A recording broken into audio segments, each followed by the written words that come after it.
Halo Mas Rifki, selamat malam Mas. Halo Mas, selamat malam. Tapi di sana di malam nggak ya Mas? Sekarang jam 6 Mas, jam 6 pagi. Oh jam 6 pagi. Ya mungkin bagi teman-teman Mas Rifki ini saat ini lagi di Lagi di Kanada ya, di Vancouver ya Mas. Yes, di Vancouver Mas. Halo Hmm, Abdul. Oke. Jadi agak beda ini waktunya. Mas Rifki masih semangat, baru pagi kita udah malam ya teman-teman. Cukup jauh perbedaannya. Oke, Mas Rifki gimana kabarnya hari ini? Kabar sehat sih Mas. Ya, eh, baru pagi ya jadi lumayan masih ada semangat sedikit. Kalau keseharian gimana Mas? Kesibukan saat ini lagi banyak ngapain nih? Wah, kesibukan sekarang sih to be honest lumayan ke apa namanya ke bagi ya. Karena udah mulai kuliah lagi semester baru lagi jadi ada kuliah terus em, juga lanjutin Genta. Oh, suaraku kecil ya, sorry. Sebentar. Sekarang gimana? Better sih Mas, better. Oke, siap. Iya, jadi sekarang kuliah, terus juga ngelanjutin, sekarang masih ngurusin Genta juga. Juga sekarang lagi ngurusin data aktif, sama beberapa hal lain sih. Lumayan, lumayan lagi ini ya, apa namanya? Lumayan lagi banyak aja sih yang dikerjain. Oke, Lumayan oke, pegel ya. oke. Mantap nih. Kesibukannya banyak banget ya. Memang masih muda ya, emang harus begitu ya, Mas. Iya, betul. Masih masih banyak waktu kita. Oke, mungkin Mas Rifki bisa diceritakan sedikit apa materi kita pada malam hari ini kita kira mau bahas apa nih? Oke, sekarang kita bakal coba bahas ini ya, salah satu project yang OpenAI yang udah klik duluan sebenarnya dari bulan kemarin, yang klik bareng GPT-5 lagi di trend anything itu. Sebutannya kan projectnya Strawberry, GPT Strawberry. Emang aneh-aneh aja sih ya, OpenAI nambahin project mereka, kirain kan GPT 2, GPT 3.5, GPT 4, habis itu GPT 5, ternyata muncul yang GPT 4o, yang Omni, habis itu muncul lagi GPT Strawberry, GPT 01 disebut. Sekarang gara-gara leak itu tiba-tiba mereka jadinya ngerilis lebih cepat, jadinya GPT 4o. Kita coba bahas itu kali ya. Dengan hal-hal kayak banyak sih apa namanya yang kesempatan baru, potensial baru terbuka di dunia AI, especially generative AI ya, di LLM, tapi juga banyak challenge dan ada juga backlash sama kayak apa namanya sebutannya tuh kritikan lah ya dari beberapa researcher juga sama beberapa engineer terkait GPT 4o ini. Oke. Menarik nih, menarik. Karena memang sebenarnya kalau ngomongin generative AI sekarang kan lagi ini ya Mas, lagi masif masifnya lah ya, nggak cuma OpenAI aja sebenarnya ya. Yang lain kan juga banyak ya yang ikut apa ya istilahnya kita bilangnya kompetisi gitu ya, meraih marketnya masing-masing. Jadi kita Betul. kemarin kemarin sebenarnya juga bingung mau mau bahas yang mana dulu gitu kan. Lama barusan kemarin juga yang Baru banget 3.2 itu. ya, yang Betul. lama vision gitu. Jadi kita juga bingung. Tapi ya udahlah kita coba satu dulu. Nanti kita Iya, evaluasi setuju. gimana, mungkin bisa kita obrolin di next session gitu. Oke, Ya. mungkin acaranya seperti biasa kita nyantai. Kita mungkin nanti Mas Rifki bakal ngasih materinya dulu dan teman-teman bisa menyimak. Kalau misalkan ada pertanyaan, bisa langsung ditulis di kolom komentar. Mungkin kalau misalkan relate, Mas Rifki juga bisa langsung jawab atau akan dijawab setelah pemaparan materi gitu. Kira-kira gitu ya Mas Rifki. Oke, ya, siap. Oke, Em, boleh Mas. aku Oh ya, belum ini ya. belum, ya, siap. Oke, sebentar Mas.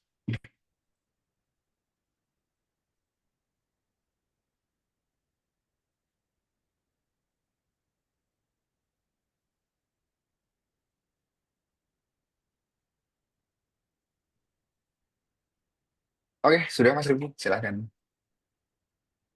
Oke. Hmm,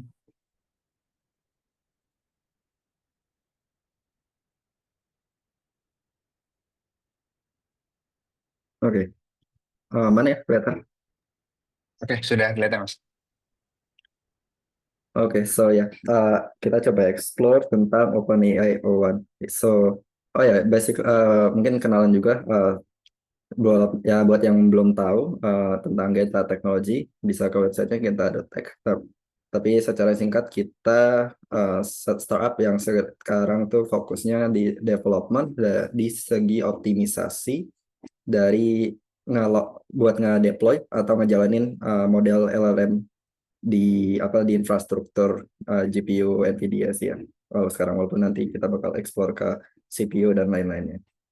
Itu singkatnya. So, yang tadi aku bilang ya, tadinya tadinya orang-orang tuh mikir kayak dari GPT-4 kayak kita bakal kemana ya? Apakah bakal langsung ke GPT-5? Ternyata enggak, ternyata mereka tiba-tiba ngerilis GPT-4o, terus tiba-tiba dari GPT-4 Turbo, GPT-4o, Omni, terus mereka rilis GPT Strawberry dan nggak tahu lagi ada berapa GPT-4 berapa GPT-4 lain lagi sebelum kita sampai ke GPT-5 yang mungkin bakal life changing banget di GPT-5.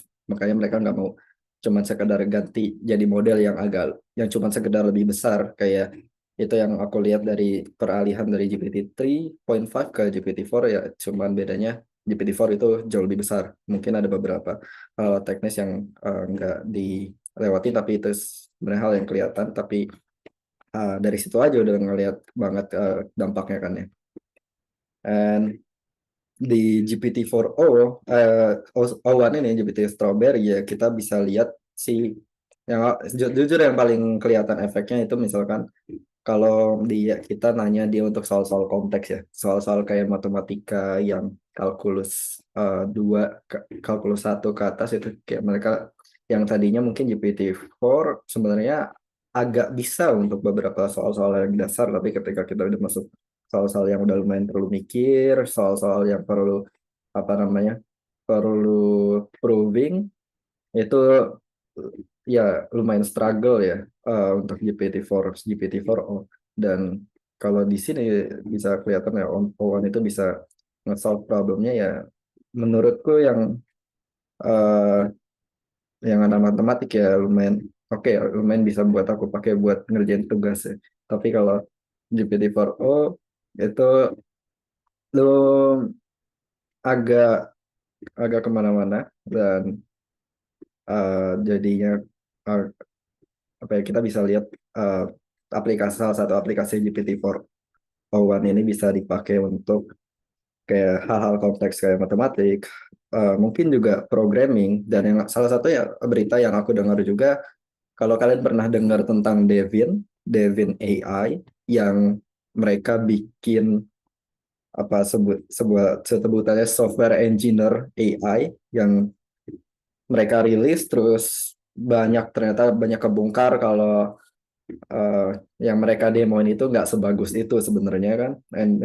Dan secara apa namanya secara benchmark pun emang sebenarnya rendah banget walaupun emang lebih tinggi daripada beberapa generasi model sebelumnya. And then after GPT-4o1 ini rilis, mereka katanya mereka mulai peralihan ke model GPT-4o1 dan berhasil ningkatin performa mereka sampai 3 kali lipat. That's one thing for sure yang bakal kita lihat ke depannya. Ini belum kita bisa dibilang ini lumayan peningkatannya lumayan jauh banget dari GPT-4o ke GPT-4o1 ini. Ya, dan ini yang jujur ini yang aku rasain saat kalau misalkan pakai GPT-4, Claude atau yang lainnya, giving 20 different ways of prompts and then si AI-nya tetap aja gak ngerti-ngerti ya.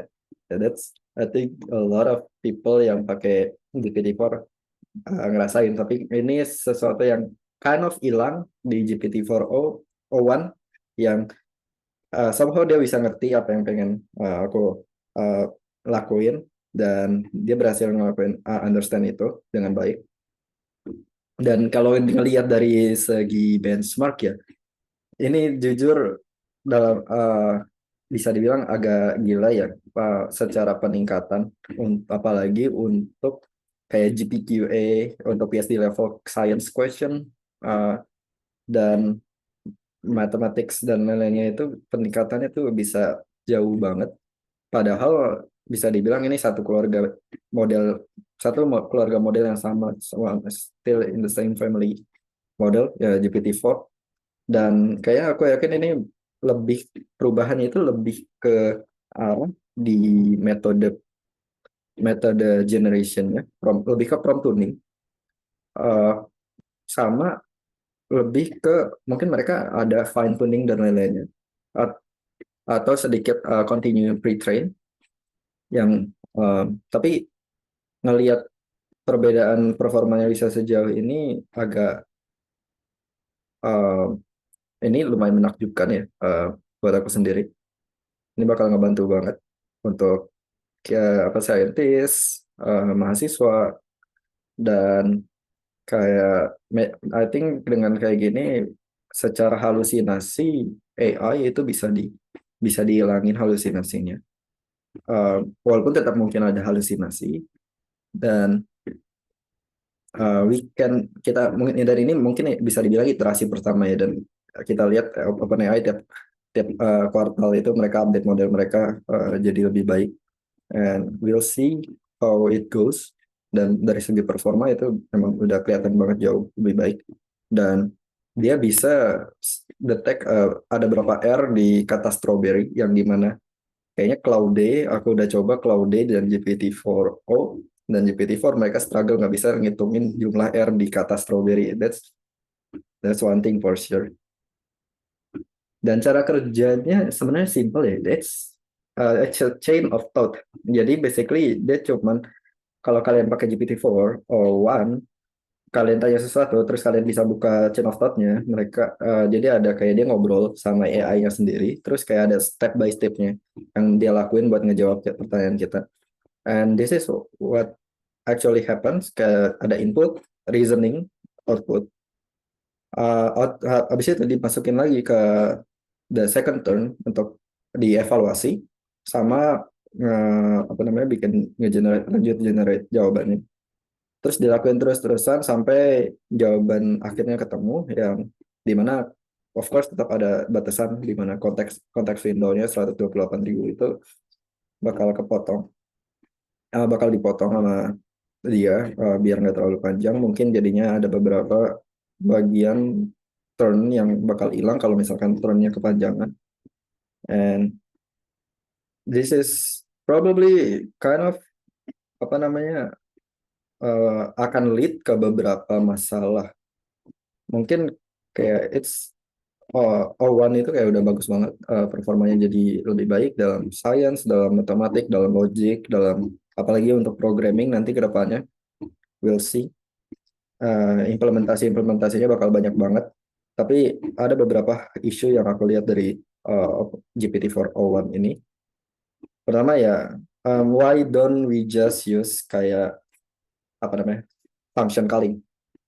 Di sini kayak nanya misalkan 5.1239 times 3.6676, si Owan butuh mikir 50 detik, yang dimana jawabannya ngaco, karena in the end large language model sesuai namanya ya, khusus buat bahasa, dia nggak bisa buat ngitung, secara, dan menurutku secara logik aku ya, apa namanya, secara pendapatku emang, why don't just using apa sih function calling udah selesai.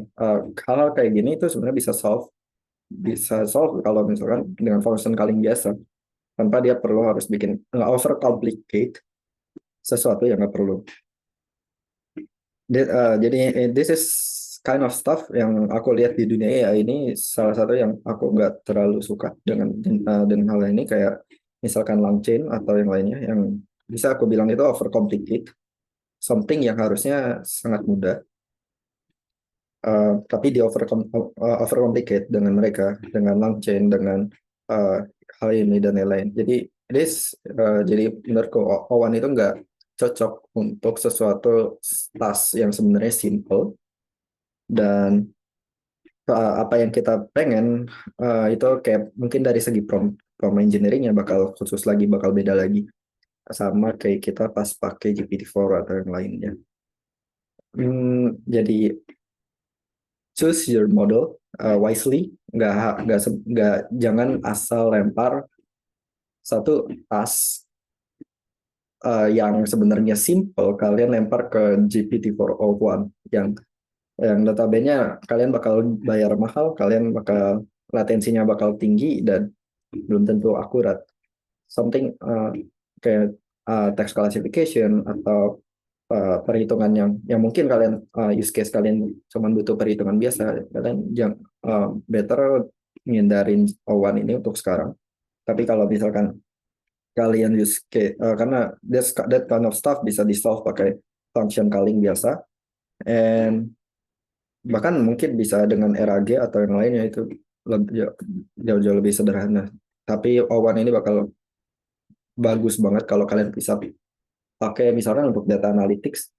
Aku nggak tahu, belum belum lihat, tapi aku lihat potensi ini untuk diaplikasiin di data analytics, AI untuk ngelakuin data analytics, atau AI untuk ngelakuin apa namanya, hmm, software engineering secara general jadi lebih baik. Software yang aku lihat yang aku sering pakai sih sekarang untuk software engineering aku pakai Cloudy karena kode yang di generate sama GPT-4o sama GPT-4 itu masih bisa dibilang jelek ya untuk programming, apalagi untuk bahasa-bahasa non Python kayak C atau C++, mereka dia struggle banget. Yang tadi aku bilang dari segi kecepatan atau latensi itu jauh banget. Itu almost 3 times GPT-4o. Padahal itu yang versi mininya, dan versi previewnya itu juga perlu taking hampir hampir 10 kali lipat, 11 kali lipat dari GPT-4o. Dan kalau bayangin ini masih yang preview, ya, dan mereka baru rilis yang versi mini, berarti yang O1 preview ini mungkin O1 regular or something. Terus tiba-tiba mereka ngerilis O1 large yang versi yang jauh lebih besar. Ya, mungkin mungkin itu bisa taking jauh lebih lama lagi buat nge-generate outputnya. Bahkan yang aku lihat di PD4O aja sebenarnya udah bisa dibilang udah lambat banget untuk beberapa use case, most use case gitu. Dia takes 3 seconds buat cuman sekedar generate, jadi hmm, takes 3 seconds buat generate sedikit itu. Padahal mungkin kalau untuk use case yang gede yang uh, GPT-4A aja udah lambat banget, udah struggle buat keep up dari segi latensi. Terus kalau kita ngomongin harga, GPT-4o1 preview ini harganya gila ya. 60 dollars per million tokens buat output doang. Belum termasuk input. Dan kalau kalian lihat sebelumnya, cara kerja dia kan turn one, turn two, turn three. Jadi kayak dia pakai chain of thought, dia berkali-kali nembak-nembak buat bertanya sama dirinya sendiri buat dapetin jawaban akhirnya. Artinya dia bakal pakai token itu gede banget. Dan dari segi harga itu udah mahal banget. Jadi dari segi harga itu udah mahal banget, 60 dolar per million token. Asumsi yang normalnya kalau kalian pakai GPT-4, oh itu biasa pakai mungkin 1000 token untuk use case kalian. Dia bisa mungkin bisa 10 kali lipatnya. Artinya harga ini bisa dikali 10 kali lipat dari use case kalian. Kalau kita ngomongin bukan per token tapi per query gitu, harga per query-nya itu bakal mahal banget. Termasuk dengan GPT-4o1 yang mini, walaupun kelihatannya ini lebih murah daripada kalau D3 yang Sonnet.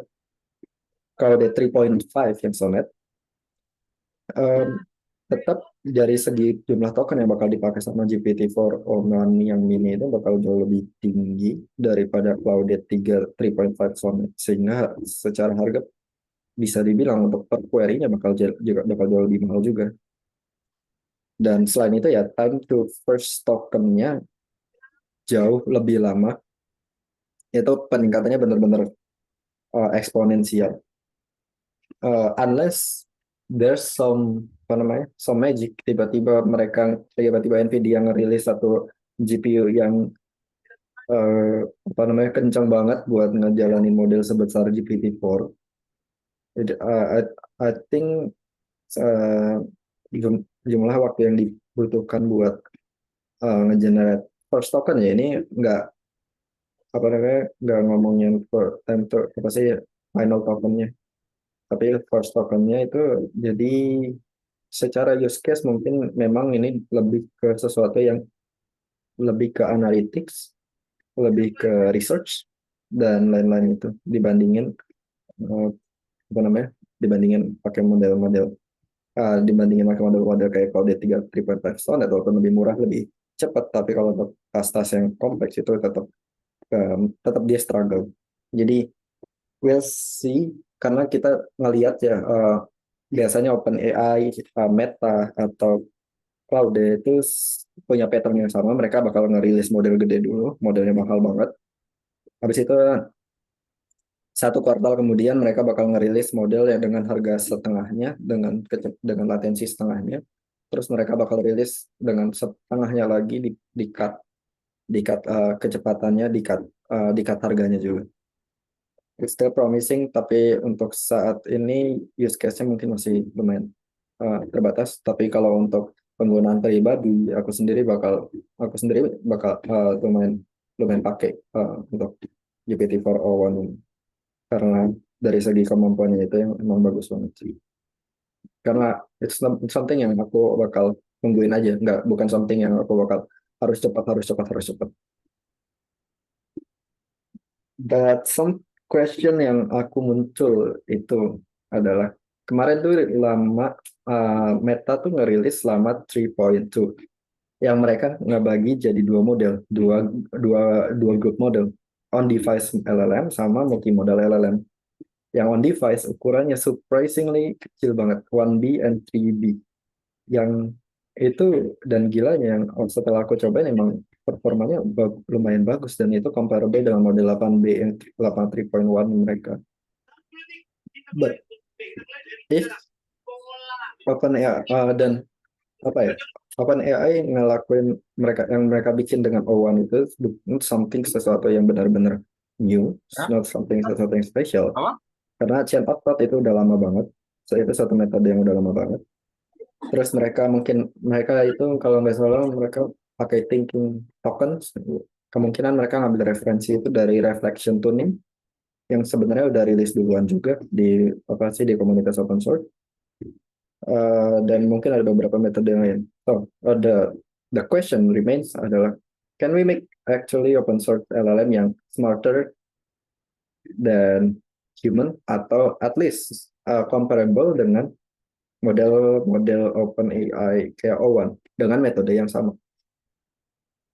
There's like, karena uh, I I believe so. Bayangin, you can run 1 billion parameter ini aku bisa run di laptopku yang nggak, tanpa GPU, cuma pakai CPU, and it will run perfectly dengan kecepatan mungkin sekitar 30-an token per second, 20-30 token per second, and it's really enough for me.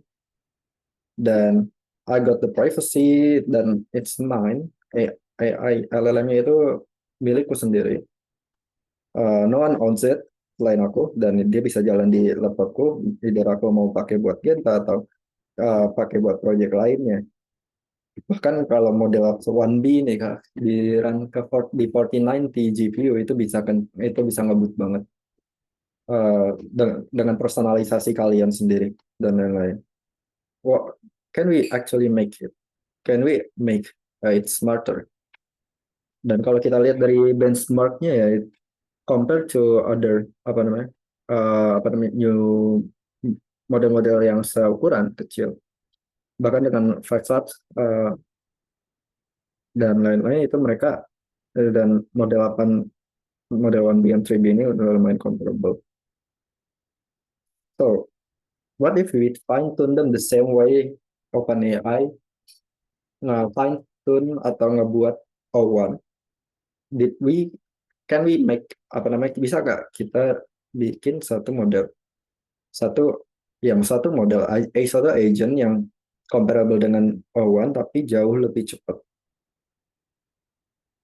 by ya dengan bikin synthetic data, dokumen forology, di train dengan dynamic chain of thought, terus reflection, you own your custom model. I think this kind of problem juga bisa di solve.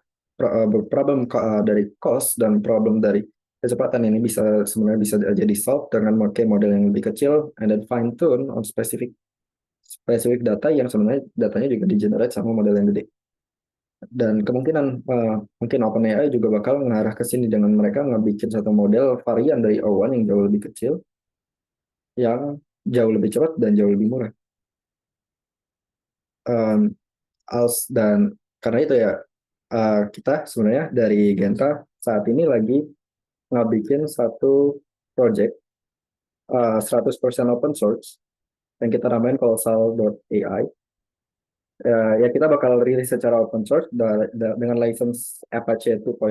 Jadi kalian mau pakai terserah, mau pakai buat another new product terserah. It's going to be 100% free and open source untuk instant fine tuning, di mana there's no apa sih nggak perlu expertise lagi buat nge-fine tune karena itu yang aku rasain ketika nge-fine tune satu model. Aku perlu nge-setup GPU dulu, aku install CUDA-nya, aku harus setup dan lain-lainnya. Baru aku mulai fine tuning, aku perhatiin, make sure nggak ada error dan lain-lain, biar servernya nggak jebol. Dan tiba-tiba aku di charge $100, $200 buat sesuatu yang cuman error doang. Buat yang tertarik sama apa namanya, sama project yang bakal tim aku dan Genta kerjain bisa check out ke websitenya di colossal.ai. Uh, itu aja sih yang aku mau share sedikit tadi pembahasan tentang OpenAI O1 dan beberapa pertanyaan dan problem yang aku lihat di apa namanya OpenAI O1 ini. Selain cuman dari sekedar model, tapi gimana beberapa solusi yang mungkin di approach sama OpenAI atau juga bisa di approach sama kita sendiri dari komunitas di Indonesia AI ini.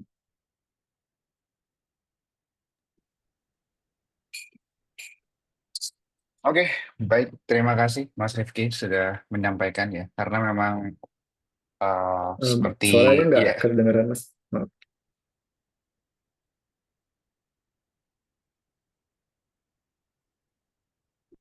kalau gini udah masuk belum?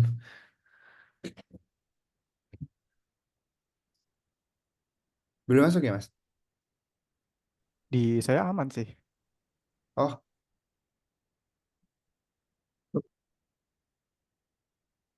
gimana Mas Rifki?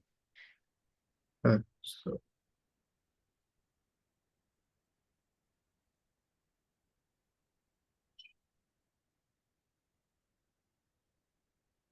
Oh sebentar kayaknya permasalahan di aku deh.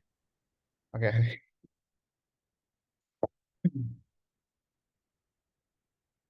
Oke teman-teman, sambil kita tunggu Mas Rifki ya. Mungkin kalau dari teman-teman ada pertanyaan, silakan bisa langsung ditulis atau mungkin teman-teman bisa langsung on mic aja ya. Oke.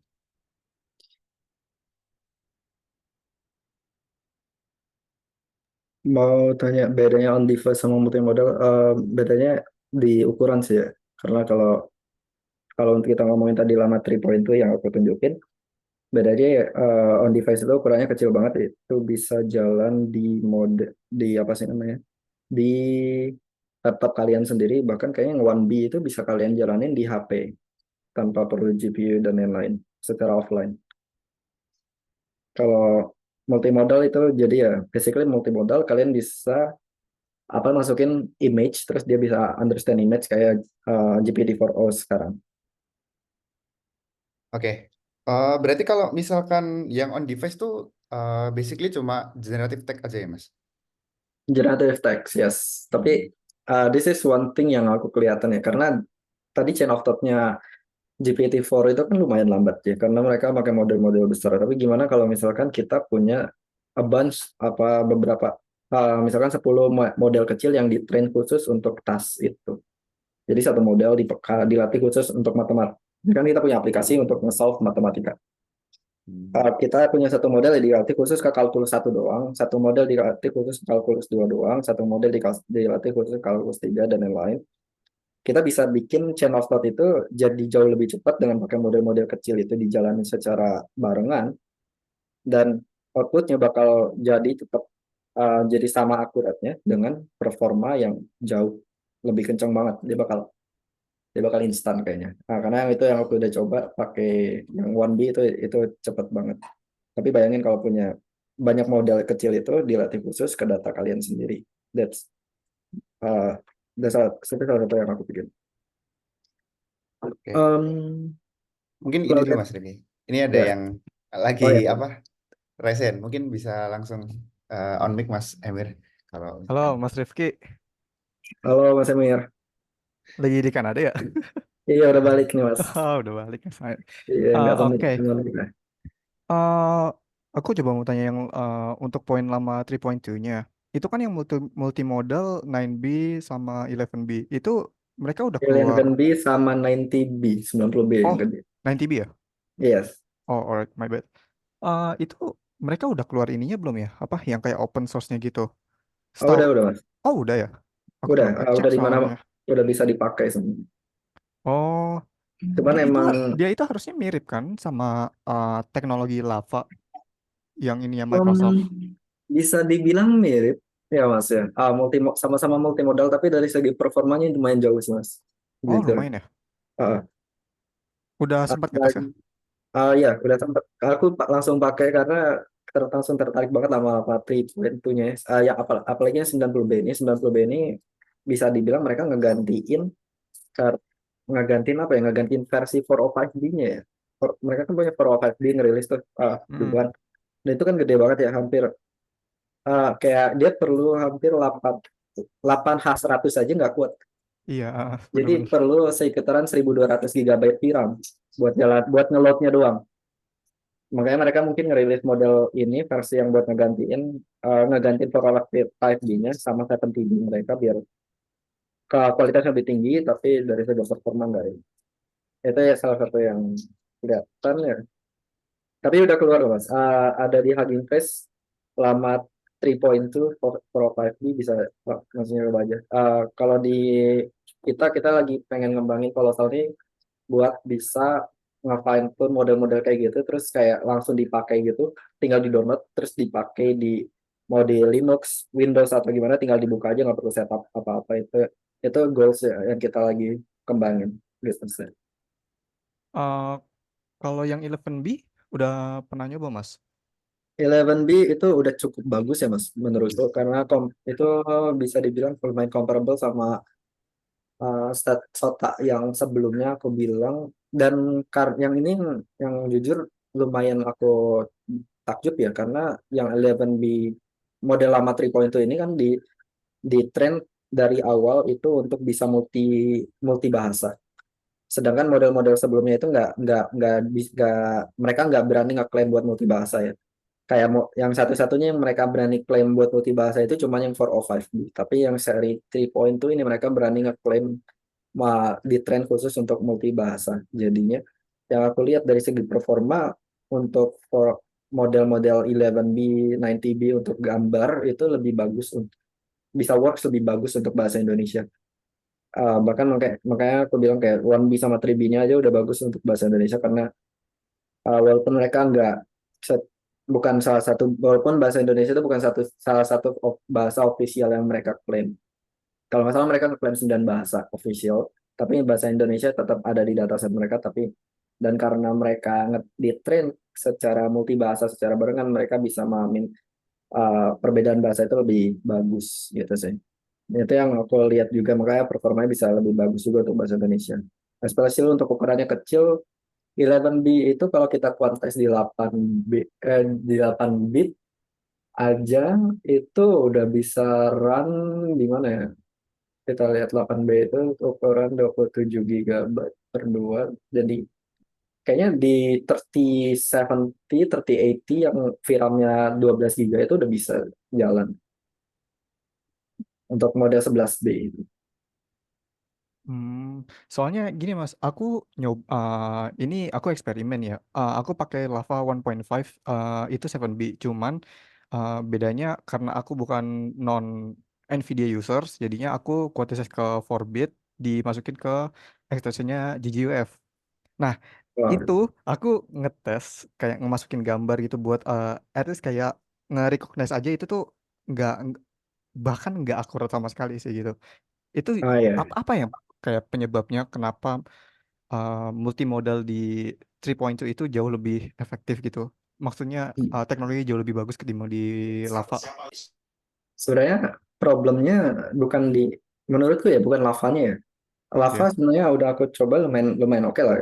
Walaupun nggak sebagus dari segi performa, nggak sebagus yang 3.0 yang baru. Karena dari segi perilisan pun Lava udah lama banget sebenarnya. Udah model-modelnya bisa dibilang model tua. Eh, satu problem itu Forbit ya. Forbit somehow aku ekspektasi lumayan tinggi dengan Forbit karena aku ngelihat banyak-banyak klaim yang bilang wah akurasinya tuh sekitar 98%, 97% dari model aslinya. Tapi pas aku coba quantize, either aku quantize sendiri atau aku pakai quantization orang lain, itu performanya jelek banget. Either aku pakai model lama tree yang biasa, yang 8B itu, lama 3.1 pun permasalahannya sama. Forbitnya tuh jelek banget dan kecepatannya emang lebih cepat, modelnya lebih kecil tapi performanya jatuh banget. Dan itu juga satu masalah yang kita lihat dari banyak inference company yang kayak Together AI atau Fireworks yang aku coba mereka perform akurasi modelnya tuh rendah banget compare ke kalau aku deploy sendiri dari segi akurasi ya karena mereka nge-cutting cost dengan ngebikin forbit quantization itu dan itu jauh itu ngedrop banget ngedrop banget kualitasnya kalau mau bisa coba ini sih em, 8 pakai coba 8 bit. Aku nggak yakin AMD ada teknologi yang apa sih floating point Floating 8 point ya. 8 bit float. Tapi kalau nggak tapi harusnya AMD bisa tetap jalani mode kayak 8 bit integer gitu. Pakai Hmm. smooth quant nama metodenya. Itu bisa dicoba itu harusnya bisa lebih baik ya. Cuman kalau Forbit itu emang Forbit lumayan bermasalah ya menurutku ya. Nggak sebagus yang mereka klaim. Oh, berarti Forbit emang rada kurang lah ya itu Rada untuk kurang. vision.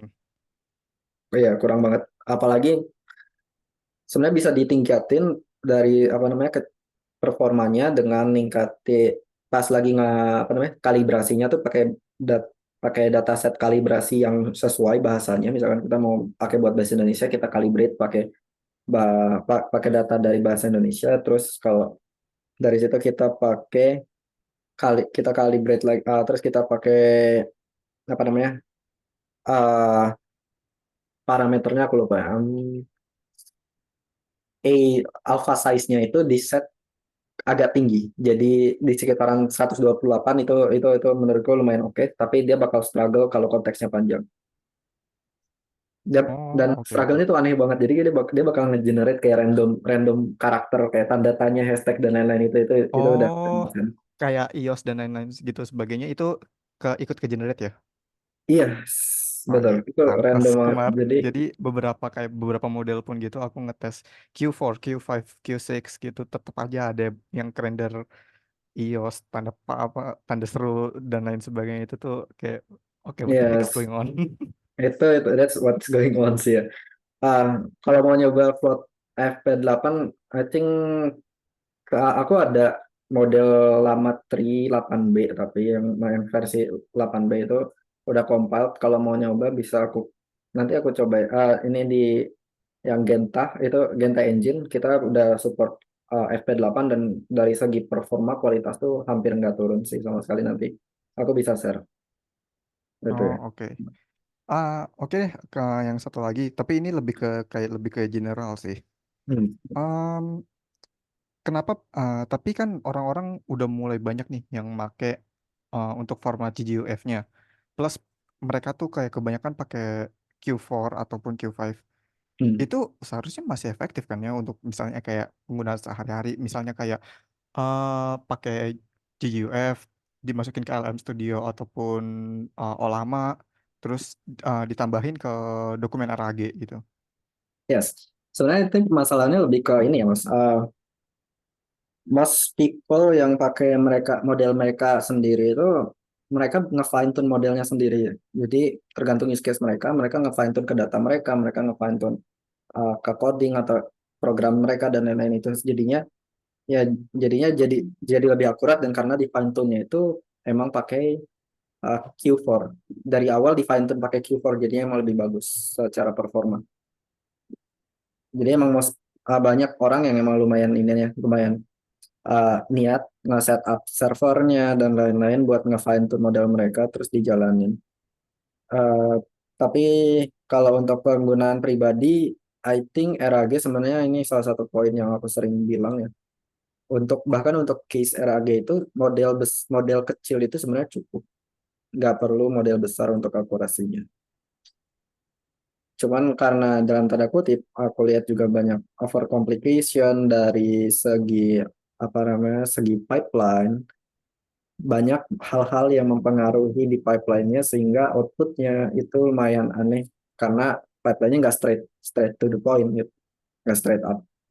Dan kita bisa manfaatin model-model kecil ini dengan kecepatan yang kencang banget, itu bisa buat ngejalanin lebih banyak pipeline lagi sekaligus dengan kecepatan yang jauh lebih rendah, dengan latensi lebih rendah. Jadi mostly people memang banyak eksperimen di Q4, dan mostly mereka nge-fine tune model mereka sendiri sama biasanya, atau pakai model yang mau udah di fine tune di Q4, dan sama mereka use case-nya tuh dari segi pipeline-nya lumayan straight to the point ya, apa yang mereka lakuin untuk kesehari. Makanya untuk keseharian mereka bisa. Oh gitu. Oke deh Mas, thank you ya. Mungkin nanti aku coba tanya lagi kalau ketemu sesuatu. Oke, siap Mas. Uh, Claude 3.5 sama GPT-o1. Menurutku sekarang bagusan GPT-o1 dari segi ininya. Tapi ya tergantung, kalau kamu nggak mau nungguin 1 menit buat generate jawaban, ya uh, mendingan pakai Claude 3.5 itu udah lumayan oke. Untuk fine tune LLM, pendekatan demonstrasinya untuk collect datanya. Nah, yes. Ini salah satu problem yang kita juga pengen solve lewat Kolosal ya. Sebenarnya belum kita masukin ya di website tentang beberapa penjelasan dari teknologi kita. Kita bakal bikin automation dari segi data data data generationnya dengan pakai model-model besar itu, model besar kayak 405 atau GPT-4o1 itu buat nge-generate data set fine tuning kalian. Jadi kalian tinggal upload, kayak misalkan kalian mau nge-fine tune, kalian pengen bikin AI buat perpustakaan sekolah kalian. Terus kalian ada 1.000 buku, kalian scan semua 1.000 bukunya, kalian tinggal upload aja misalkan ke Kolosal, kita nanti bakal otomatis, atau kalian download atau kalian yang fork Kolosal terus kalian run di server kalian sendiri atau di laptop kalian sendiri, nggak masalah karena yang tadi aku bilang itu it going to be open source 100%. Kalian tinggal upload situ, terus dia bakal nge-generate appropriate data set yang dibutuhin buat si AI itu bisa dengan baik pemahaman tentang bukunya, dan juga walaupun nggak 100% akurat, tapi dengan pemahaman yang buku lebih baik, ketika kalian ngelakuin RAG itu bakal jauh lebih akurat daripada kalian cuma sekedar RAG. Uh, untuk collection datanya, detailnya nanti aku bakal rilis sebenarnya di website itu. Nanti kita bakal ada white paper di websitenya terkait timeline development sama teknologi-teknologi serta apa metode-metode yang bakal dipakai untuk semua yang fine tuning, dari segi teknologinya, dari segi metode data generationnya, semuanya akan kita open nanti di white papernya. Jadi kalau sekarang mungkin aku bisa bilang yang tadi, kita pakai prompt khusus, nanti mungkin promptnya nanti kita bakal open juga termasuk promptnya. Kita pakai prompt khusus buat generate data dari dokumen kalian, dari apapun, atau misalkan kalian tinggal ketik aja kalian pengen AI-nya kayak gimana. Kalian pengen AI kayak apa? Kayak Gojo Satoru. Kalian pengen bikin apa? Duplikasi dari Gojo Satoru. kalian bilangnya pengen bikin Gojo Satoru nih, komik komik apa sih, Jujutsu Kaisen, baca. Terus nanti ya udah, dia bakal bikin dataset terkait di Gojo Satoru, gimana dia bisa jadi Gojo Satoru. Terus ya udah, terus bisa kalian punya Gojo Satoru kalian di laptop kalian sendiri yang bisa kalian ajak ngobrol setiap hari dan teman kalian nggak punya gitu. Terus model on device, exactly, that's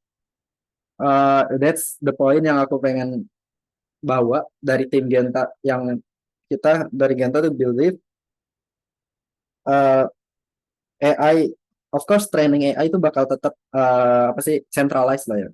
Cuman perusahaan-perusahaan gede yang bakal bisa ngetrain AI secara keseluruhan, kayak bikin lama, cuman Meta, OpenAI, Google atau Amazon atau yang lainnya, mereka mereka doang yang mungkin bisa ngetrain AI, karena ngetrain AI itu bakal gede banget, apalagi walaupun yang tadi aku bilang mungkin O1 itu cuma sekedar fine tuning atau gimana ya, tapi tetap kebutuhan compute buat buat ngetrain model sebesar GPT-4 itu gede banget, dan apalagi bikin model baru kayak GPT-5 atau Llama 3.1 atau Llama 3.2 itu kebutuhan yang gede banget. Tapi yang aku pikir adalah nggak make sense ketika di masa depan buat ngejalanin AI tersebut, selain ngetrain buat ngejalanin AI tersebut kalian butuh bergantung sama GPU, bergantung sama data center gede.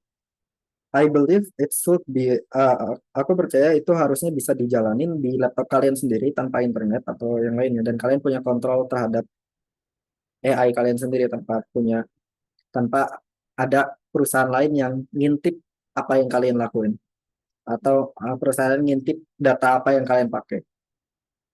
I believe kedepannya semua orang punya Jarvis mereka sendiri yang unik bagi setiap orang, dan itu nggak perlu apa sih, nggak perlu nunggu GPT-5, GPT-6 kapan rilis. Now, I think di masa depan kalian punya AI sendiri, Jarvis kalian sendiri yang bisa jalan di laptop kalian, mungkin bisa di masa depan bisa jalan di Arduino, di robot kecil gitu. That's really a dream yang aku pikir sangat uh, sangat bisa dilihat ya. Kalau kita melihat di teknologi in general, semuanya udah mulai ke arah decentralized things, termasuk blockchain. Blockchain itu kan intinya web 3 itu kan intinya kita pengen internet itu decentralized, semua orang, semua sama-sama, semua server itu terlokalisasi. Kenapa AI harus centralized dikuasain sama beberapa company aja? Kenapa nggak kalian punya AI kalian sendiri yang jalan secara decentralized gitu? That's that's apa namanya? Salah satu mimpi yang aku rasa masa depan bakal kayak gitu, karena kita lihat lah ya, kita lihat model perusahaan-perusahaan gede pun kayak Meta atau Mistral, mereka nggak cuma ngerilis model gede, mereka tetap juga ngerilis on device-nya. Bahkan kalau nggak salah Windows kemarin tuh announce kalau aku nggak pakai Windows, jadi nanti boleh dikonfirm yang pakai Windows. Windows mereka nggak bilang kalau mereka bakal pakai RWKV secara default untuk on device Windows mereka kan, LLM mereka untuk apa namanya, untuk Copilot mereka pakai RWKV yang modelnya emang didesain untuk on device. Atau Apple, mereka by design Apple Intelligence yang di iPhone 16, mereka kan ngebagi dua sistemnya, ada yang on device-nya sama ada yang di on cloud-nya. Jadi kemungkinan besar memang kelihatan, yang aku lihat AI itu harus harus dan mungkin akan uh, terdecentralized. Semua orang bakal punya AI mereka sendiri di laptop mereka, yang bisa kalian customize terserah. Kalian mau ngoding ditemenin Gojo atau ngoding ditemenin waifu kalian gitu, kayak it's up to you guys ya. Dan nggak bakal ada yang nggak bakal ada nggak ada CIA nggak bisa ngelihat kalian yang lagi bikin AI ngapain gitu, aneh-aneh nggak tahu. Oke, betul tuh Mas. Mungkin sebagai insight tambahan kali ya. Jadi kalau di perusahaan biasanya salah satu beberapa klien di Indonesia AI gitu yang terutama corporate, mereka selalu ingin jalanin AI yang mereka tuh on premise, mereka nggak mau on cloud gitu. Ya walaupun mereka bilang nggak akan ngambil datanya, tapi kan namanya orang kan nggak Yes. tahu gitu kan. Jadi itu tetap jadi concern. Apalagi perusahaan-perusahaan besar mereka kan sangat ini ya, sangat concern dengan datanya, apalagi bank gitu-gitu kan. Nggak semudah Iya. itu mereka percaya. Itu salah satu, iya itu salah satu ini ya, apa keunggulan, makanya Genta pun banyak yang mereka pas ketemu kita ngobrol ya, mereka minta on premise ya. Kita punya engine sendiri, jadi ya kita kita emang salah satu produk yang kita iniin sekarang itu di inference engine kita, yang sekarang tuh kemarin tuh kita ada benchmark itu, 4 kali lipatnya VLLM dari segi kecepatan. Terus hampir 2 kali lipat dari TensorRT LLM-nya NVIDIA yang Almond. So, dan kita planning bikin engine itu nanti bakal bisa dijalanin di on device langsung. Kita bakal koneksiin ke, bukan cuman harus, kalau sekarang kan ya ya spoiler alert, mungkin sekarang engine kita emang didesain untuk NVIDIA GPU, tapi kita planning pas Kolosal udah mungkin rilis versi mungkin alfanya atau gimana itu, ya kita bakal bikin engine kita itu available secara gratis buat dijalanin di CPU, atau mungkin nanti bisa kita desain biar bisa jalan di HP juga mungkin ya. Hopefully, tapi planning kita yang dalam waktu dekat sih bisa dijalani di CPU dulu, karena sekarang aku juga struggle pengen jalanin AI lokal, aku harus nyalain server dulu karena nggak punya GPU juga di rumah. Oke, oke. Iya, iya. Menarik, menarik. Itu patut sekali ditunggu tuh, Mas. Nanti kalau udah rilis, langsung coba mungkin. Tapi Iya, Kak, Mas. Mas Rifki, Iya. tapi kalau CPU mending pakai GGUF model nggak sih Mas, ketimbang native apa native tensor gitu, LLM? Yeah, ada aku pengen bahas, tapi bentar aku pikir dulu. Aku bahas tanpa nge-spoiler arsitektur engine-nya Genta kali ya. Ya, Um, kita intinya bakal CPU. Kita ada udah pakai beberapa framework yang untuk CPU yang kita udah tes itu, kita achieve mungkin 2 sampai 3 kali lipat lebih cepat dari lama.cpp. Jadi oh that's one thing. Jadi kita bakal kita bikin 3 sampai 4 kali lipat lebih cepat di NVIDIA GPU. Kita bakal bikin 2 sampai 3 kali lebih cepat di CPU daripada lama.cpp atau beberapa yang lain. oh itu pas inference-nya. Itu inference-nya, yes. Dan itu kita nggak pakai Forbit. Jadi Oh, kualitasnya termaintain. uh, wait a second. Kalau berarti itu cepat, jatuhnya cepat banget. Ambillah jatuhnya 4 kali 8 thread itu dia bisa ngasilin 9 gitu, 9 sampai 10 token per second. Itu pun yang istilahnya udah overclock di 4,5 GHz something. Berarti Nah, aku ngetesnya di eh, laptopku loh. Yang ini apa ya? Aku lupa, i5 generasi 11. berarti jauh lebih cepat ya. Efektif juga dong berarti harusnya. Yes, karena itu tujuan aku sama teman-teman ngebangun Genta juga pengen aku believe AI itu harus bisa dioptimisasi bukan cuma dari hardware tapi juga bisa dioptimisasi dari software. Jadinya kalian nggak perlu beli CPU baru buat buat bikin biar bisa pamer AI Gojo kalian ke teman-temannya kalian gitu. Kalian tinggal update, tinggal download doang gitu. Dan Oke. dari ukuran si engine Genta yang sekarang itu setengahnya ukuran VLLM, cuman 1 giga ukuran engine.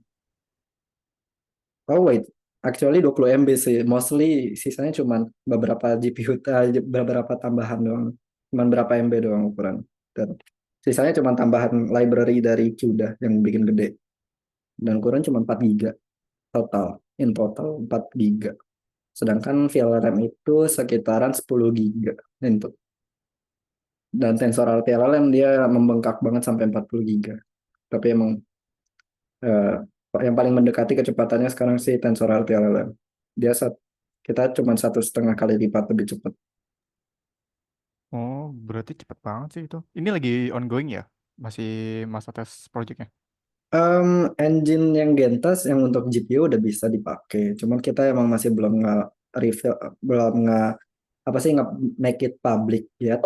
Walaupun bisa apa namanya kalau tertarik mau pakai bisa ke website Genta terus nanti coba ke trial apa daftar di trial aja nanti aku bisa kirim engine-nya. Oh gitu. Oke. Ah, nih, by the way, aku nemu something. Aku coba pengen nanya sekalian deh. Ini terkait OpenAI O1 ya. Jadi Hmm. salah satu channel YouTube itu ada yang ngetes kayak how many hours in the word strawberry, dan itu jawabannya tuh masih salah. Dia jawabannya cuma dua, kan harusnya tiga. Nah itu kalau kayak Eh, itu kenapa dibikin? jujur ya itu lebih kayak emang kan kalau kita nge-define token di LLM itu biasanya nggak cuma per huruf ya. Kita kita Mm-mm. misalkan how many itu kita define jadi H, how, MA sama NY, how many gitu. Jadi kita nggak bisa nge-define strawberry as STRAWBERRY ya. Kita define itu sebagai mungkin straw terus berry atau straw B sama bear sama ri gitu. Jadinya karena dia nggak punya kemampuan buat mahamin per karakter itu jadi isu di mana mereka nggak bisa kayak oh ada berapa R, R itu apa mereka nggak tahu karena di vocabulary mereka nggak ada yang cuma sekedar R doang, mereka adanya berry atau bear sama ri gitu. Hmm. Nggak ada R doang, tapi aku nggak tahu ya kayaknya beberapa orang juga emang aku lihat di LinkedIn mereka banyak yang bahas gitu kayak kok masih nggak pas tes strawberry, R-nya dibilangnya cuma dua, R-nya cuma satu. Tapi ya pas aku coba sekarang dia udah bener loh. Jadi aku udah coba yang mini sama yang biasa, dia bener. There are three letter, bahkan yang mini mereka dia sampai di S ditulis satu-satu S T R A bla bla bla, terus dibuletin yang di apa namanya ditebelin yang R-nya, terus kayak eh, aku nggak tahu mungkin Sam Altman ini ada Sam Altman di sini kan ya. Sam Altman mungkin eh, lumayan salty ngedenger pembahasan itu di mana-mana dibahas, jadinya dia nge-fine tune khusus cuman buat word strawberry gitu atau beberapa word tambahan gitu biar jawabannya bisa bener. Marketing dong ya Pak Sam Altman ya. Iya, sebenarnya ya mostly emang ini. Kalau Claude dia masih salah sih, jujur. Aku udah tes, dia masih salah, masih ngaco. Tapi kalau untuk Owen ini udah bener karena aku nggak tahu bener karena dia emang sebenarnya bener atau benar karena Sam Altman ngelihat Salty ngelihat banyak dibahas di mana-mana terus dia langsung fine tune khusus cuman buat strawberry-nya doang. He never knew. But at the very least ya it works. So nggak ya it works nggak perlu diapain lagi.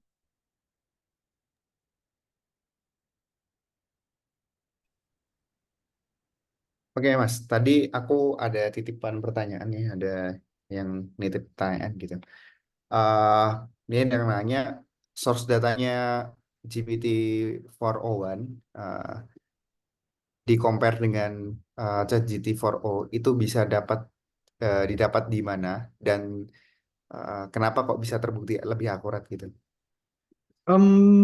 This one of the question I have in mind. Ini satu pertanyaan yang aku pikirin terus. Kalau model-model kecil bisa di-fine tune dengan synthetic data dari data model-model besar, berarti untuk perusahaan-perusahaan besar ini nge-fine tune model besar mereka yang udah paling misalnya state of the art untuk lebih baik lagi. Kayak dari GPT-4o ke GPT-4o1, yang mereka lakukan adalah mereka harus bikin datanya secara organik. Maksudnya datanya secara organik ya mereka harus either ngumpulin buku banyak banget atau ngumpulin mungkin 1.000 orang dikumpulin terus suruh suruh ini kamu bikin pertanyaan, kamu bikin jawaban gitu, terus disuruh bikin tanya jawab dengan format yang mereka miliki. Tapi kalau kita ngomongin kenapa bisa, oh kok mereka bisa tahu kalau ini bakal bagus, large language model atau AI, bahkan AI in general, machine learning in general, mungkin nggak machine learning lumayan bisa dijelasin dalam statistik. Cuman AI atau deep learning in general itu a big black box. Artinya nggak ada yang tahu ini caranya kerja gimana. Dia cuman oke, kita define aja ada 100.000 parameter, kita latih ke data ini, oh bagus, udah selesai. Tapi kalau enggak ya udah ulang. Bahkan kalau kita ngomongin apa sih kayak parameter apa sih eh, tuning dari untuk training, bahkan itu sebenarnya cuma brute force kan. Kita cuma ngetes satu-satu. Yang mana parameter yang bisa bagus, mana nih parameter. Oh, yang ini kalau parameter segini hasilnya overfit. Oh ya udah kurangin. Udah gitu doang. Terus oh kurang akurasinya malah ngaco, apa sih underfit. Oh, udah tambahin. Terus sampai dia nemuin akurasinya. Tapi kalau ya bahkan untuk transformers LLM nih, LLM itu kan transformer base ya mostly ya. Walaupun ada beberapa udah muncul ya, Mamba, ada RWKV, ada beberapa arsitektur model baru yang not transformer base. Tapi model-model transformer base ini semuanya hampir mirip banget secara arsitektur. Eh, Bisa dibilang kayaknya kayaknya hampir kayak semua model itu punya arsitektur yang sama. Cuman mungkin beda di jumlah layer, jumlah ini, atau mereka bikin sistem attention mechanism yang baru, atau mereka bikin ini yang baru. Tapi mostly itu ya mereka cuman, bukan cuman sih, lebih ke ya mereka tuh trial and error. Mereka coba-coba mana yang bisa bagus, dan intuisi aja kayak oh ini kayaknya bisa bagus ya. Kita coba, oh jelek ya udah ganti. Atau mereka ngegabungin beberapa, karena science in general, research or science in general itu kan sebenarnya puzzle kan. Ada beberapa research yang udah dibikin dan di proof, udah peer review sebelumnya nih, udah rilis. Ada beberapa research itu, terus kita ambil itu sebagai puzzle, kita lengkapin, kita lengkapin, kita lengkapin. Kita cuma nambahin beberapa hal, atau kita cuma nyobain terus sampai dapetin oh ini lebih baik kalau ininya kayak gini. Udah kita tambah satu puzzle lagi, dan itu nge-build up. Makanya mau itu di programming, science, scientific, atau kayak research, semuanya tuh bergantung sama komunitas. Gimana caranya komunitas itu saling bekerja sama, kita ngebangun kita saling melengkapi puzzle-puzzle tersebut biar kita bisa dapetin satu apa puzzle yang komplit. Walaupun mungkin secara knowledge itu nggak bakal komplit, jadi puzzle itu nggak bakal komplit. Cuman kita bakal ngelihat ke belakang, ada puzzle-puzzle sebelumnya kita ambil, terus kita bikin, kita lengkapin. That's what happened. Dan itu juga yang aku lihat di PT401 ini juga mereka kemungkinan ngambil referensi dari reflection tuning sama chain of thought, dynamic chain of thought. Yang sebenarnya dynamic chain of thought itu diambil dari chain of thought biasa. Terus reflection tuning itu mungkin diambil metodenya dari apa? Itu cuman penurunan-penurunan itu menjadi yang mana, tinggal mencari yang mana yang oh ini bagus, bagus tambah bagus ya jadi lebih bagus gitu. Mungkin mereka mikirnya gitu. Hmm. Oke, oke, oke. Walaupun there's Oke. more into that ya. Kayak banyak banget hal yang there's more into that. Kayak nggak sesimpel itu, tapi secara sederhana ya. Mostly itu ya trial and error. Iya, betul, betul, betul. Eh, oke. Mungkin dari teman-teman silahkan kalau ada pertanyaan apapun itu ya. Kita nggak membatasi kalau misalkan pertanyaannya nggak harus terkait GPT 401, yang Oh, lain juga boleh. berarti boleh Oke. OOT nih. Boleh banget, boleh banget. Kita ngobrolnya santai. Cuma ya itu topik kita emang itu Masih aja gitu. di LLM sih, tenang aja. Oke, boleh. Silakan, silakan, Mas. Oke, Mas Rifki, aku ini sempet apa baca-baca di Reddit sama beberapa forum.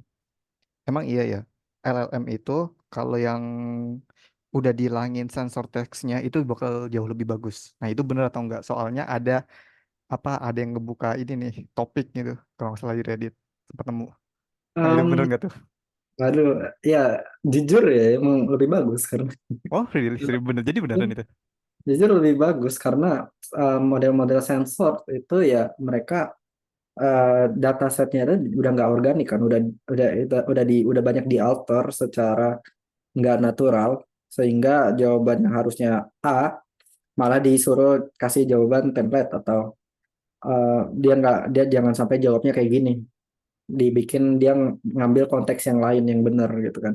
Mm-mm. Padahal manusia sendiri kan nggak kayak gitu kan. Data dari internet di percakapan kita antar manusia tuh sebenarnya nggak kayak gitu kan. Sensor itu jadinya terasa lebih natural. Terasa lebih natural. Secara akurasi mungkin nggak terlalu jauh beda, tapi terasa lebih natural karena dia lebih nyambung dengan apa yang dengan gimana kita berinteraksi satu sama lain. Secara manusia kan nggak ada kan kayak manusia yang diprogram dari kecil gimana biar dia, atau kalian mungkin ada teman yang malah kayak teman yang dari kecil tuh udah sama orang tuanya udah diprogram gimana biar kamu kalau ini ngomongin ini topiknya kayak gini ini terus jadinya ketika kalian ajak ngobrol ya kalian ngerasa nggak nyambung, terus kalian ngerasa kayak out of topic atau kalian ngerasa aneh aja itu. That's kind of stuff I think yang happens juga ke LLM. Jadi ya kalau unsensor ya mereka jadinya udah jawab ya sesuai yang kita pengen aja sih.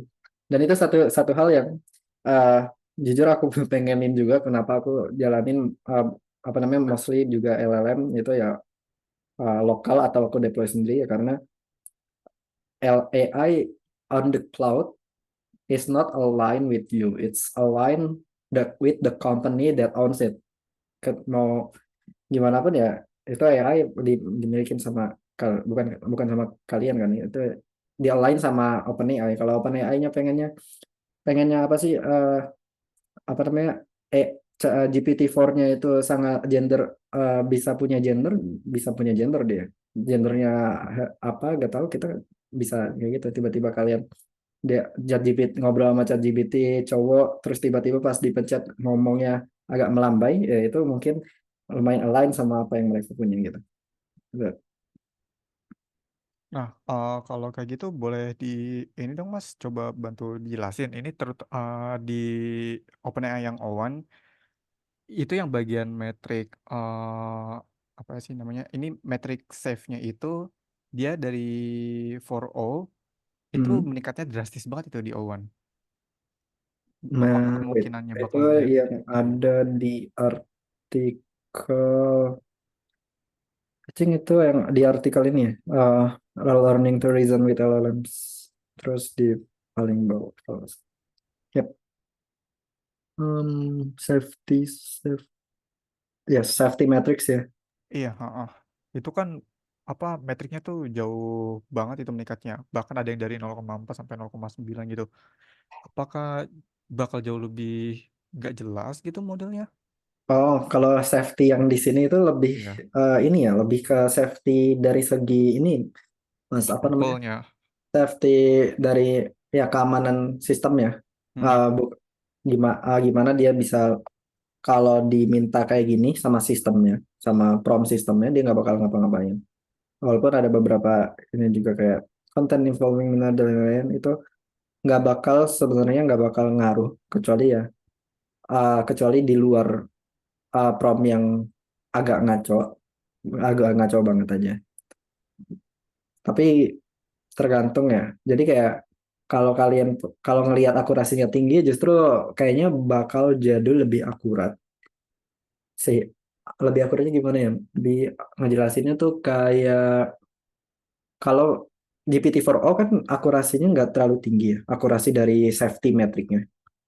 Jadinya ada kemungkinan tuh kalian ngomongin sesuatu yang nggak sebenarnya nggak harmful, dianggapnya harmful. Terus kalau di O1 dia lebih akurat sehingga kalian kalau kalian harus benar-benar ngomongin yang harmful buat mereka baru dia bakal kayak oh saya adalah model kecerdasan buatan buatan OpenAI, saya tidak bisa menjawab pertanyaan seperti tersebut dan lain-lain, itu baru muncul. Oh, Dan satu jadi uh, bener-bener harus banget 100% uh, harmful banget itu baru ke trigger warningnya ya? yes yes yes. Oh, sih. Dan salah satu juga ya mereka itu safety-nya itu dari segi jailbreak ya. Jadi ketika kalian bikin AI application, kalian nggak mau kan, kalian nggak mau nih, misalkan kalian bikin AI uh, chatbot asisten di apa ya, misalkan di toko kalian, toko toko apa sih, Tokopedia kalian. Terus ada orang nanya minta bikinin kode, bukannya nanya produk kalian, dia malah minta bikinin kode kode di sampai AI kalian, terus AI kalian bakal ngebikin itu kode, dan kodenya itu justru malah harmful, dan kalian di screenshot, oh ini AI-nya nih yang ngajarin, nih bukan bukan bukan saya ini yang ngelakuin. Itu kalian yang bakal kena itu. Atau atau kalian punya program di aplikasi kalian yang bakal otomatis ngejalanin kodenya, kayak misalkan V0 itu AI buat ngebikin website itu bagus banget, jujur. um, AI buat bikin website, dia kan ngejalanin kode yang ditulis sama AI-nya. Tapi kalau misalkan dia nggak, kalau dia di jailbreak terus dia nggak nulis kode yang bisa ngerusak sistem dalamnya, terus jadinya AI kalian yang bakal ngancurin sistem server kalian sendiri, karena ya usernya bakal bisa ngejailbreak kode-kode yang harmful di dalam dalam website kalian gitu. Tapi kalau apa namanya, kalau apa namanya AI-nya di laptop kalian sendiri, ya kalian mau bikin unsensor nggak ada masalah. Orang kalian sendiri yang pakai kok. Gitu. AI boti mungkin ada ya. Nah, kita nggak pernah meragukan orang-orang Reddit, jujur ya. Kemampuan mereka tuh udah di luar udah di luar nalar.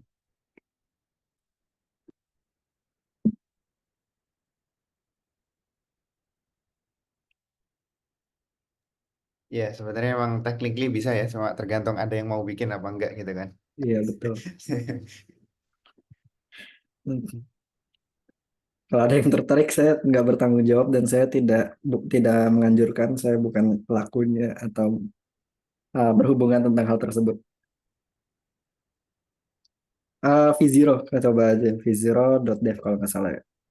Lihat, aku ngelihat ini kayak wah, damn. I feel bad for the front end developer. Tapi kalau kalian tahu duluan sebagai front end developer, ya kalian kerjanya lebih minus kan, kayak nggak. Ya, ya bikinin gitu, oh iya nih udah Oh jadi. ini Mas, ini V0 by Versal ya? Universal, makanya itu bagus Oh, banget karena udah integrated sama yang bikin Next.js-nya sendiri.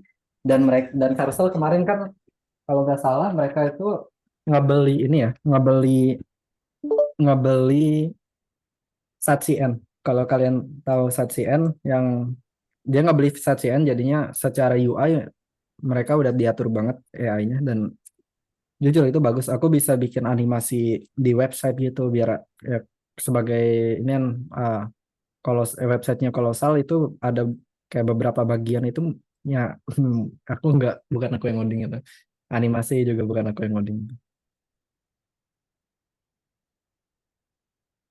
Buat backend aku pakai Cloudy sebelum ada OpenAI O1, tapi O1 itu bagus buat backend, tergantung bahasa kalian ya. Kalau backendnya kalian pakai Python, most of AI sekarang masih aman. Cuman kalau aku mostly nulis di C atau C++, aku biasanya pakai Cloudy. Sebenarnya aku belum cobain pakai O1 sih kalau untuk C atau C++, karena uh, belum belum lihat lah. Nanti aku bakal cek out gimana. oh ya Mas, tiba-tiba nyeletuk dikit nih di Nah, kepala. Em, Misalnya untuk penggunaan khalayak luas gitu, misalnya perusahaan A itu ngebuat kayak fitur LLM chatting, etc. lah something gitu. hmm. Eh, apakah worth it pakai model GGUF? Tiba-tiba muncul aja ini ide di kepala nih. Kalau untuk jujur ya, untuk production itu wajib banget di fine tune. Udah yang pertama itu safety measure ya. Hmm. Uh, Fine tune either kalian mau pakai ChatGPT atau kalian deploy sendiri, lama itu wajib banget fine tune. Bahkan di websitenya websitenya Meta yang lama itu, di apa sih workflow-nya mereka jelas banget kalau model mereka itu jangan langsung dipakai. Mereka harus di fine tune dulu, baru dipakai. Jadi fine tune ini penting banget. Seberapa bagus model itu, walaupun O1 pun tetap better kalian fine tune dulu ke data kalian. Tapi ya kalau kalian percaya sama OpenAI, kalian fine tune ke data-data perusahaan kalian, good luck. Tapi kalau kalian nggak percaya, mungkin bisa pakai model lama atau yang lainnya kalian fine tune sendiri. Itu much much better. Bahkan udah ada kan Llama 3 yang dimana model lama, model yang dikhususin buat ngecegah jailbreak itu tadi. Jadi kalian bisa punya model kalian tetap apa sih unsensor, tapi nanti input sama outputnya bakal difilter sama Llama 3 ini. Ada PromGuard juga yang jauh lebih enteng, bahkan PromGuard ini cuma 100 M parameternya, itu cepat banget, jadi nggak bakal ada delay sama sekali. Berarti tetap oke, tetap di fine tuning. Berarti intinya bisa kan harusnya untuk di convert ke GGUF pakai quantization itu. Yes, tapi di fine tune di Forbit, apalagi kalau Oh, kalian mau pakai Forbit itu wajib fine tune. Kalau enggak we never know, itu bakal aneh banget. Outputnya emang bakal aneh banget. Kalau dia enak buat ngulik-ngulik matkul matematik, betul, sangat approve. Tapi Owan ini lebih enak lagi karena tugasnya langsung selesai. Aku berdosa dengan dosen.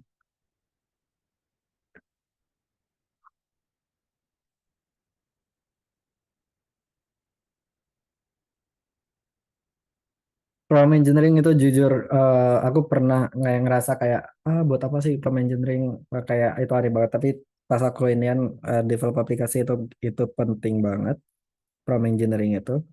Uh, dan kayak ternyata it's much apa sih much wider than I thought. Kayak itu benar-benar luas banget. Prompt engineering kalian, aku lupa, ada website yang ngebahas semua metode. Oh wait, kalian bisa ke sini promptingguide.ai sama sebentar. Bahkan kayak metode kayak RAG aja itu ada banyak banget metodenya itu, ada 17 metode berbeda yang implementasinya tuh beda-beda banget. Eh, kirim kemana ya?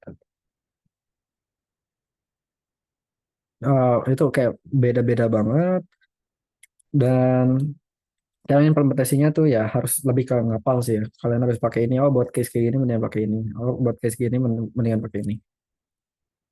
Oke, itu dua source yang mungkin bisa ngebantu ya. Eh, dan from engineering, mungkin satu tips yang aku rasain banget. Never overcomplicate stuff. Yang aku lihat orang-orang tuh banyak banget pakai LangChain. Oke, LangChain itu bagus on some stuff ketika kalian mulai bla bla bla, tapi ketika kalian udah mulai promnya udah mulai complicated banget, ketika kalian mau nge-customize dalamnya, kayak kalian mau customize itu ribet banget.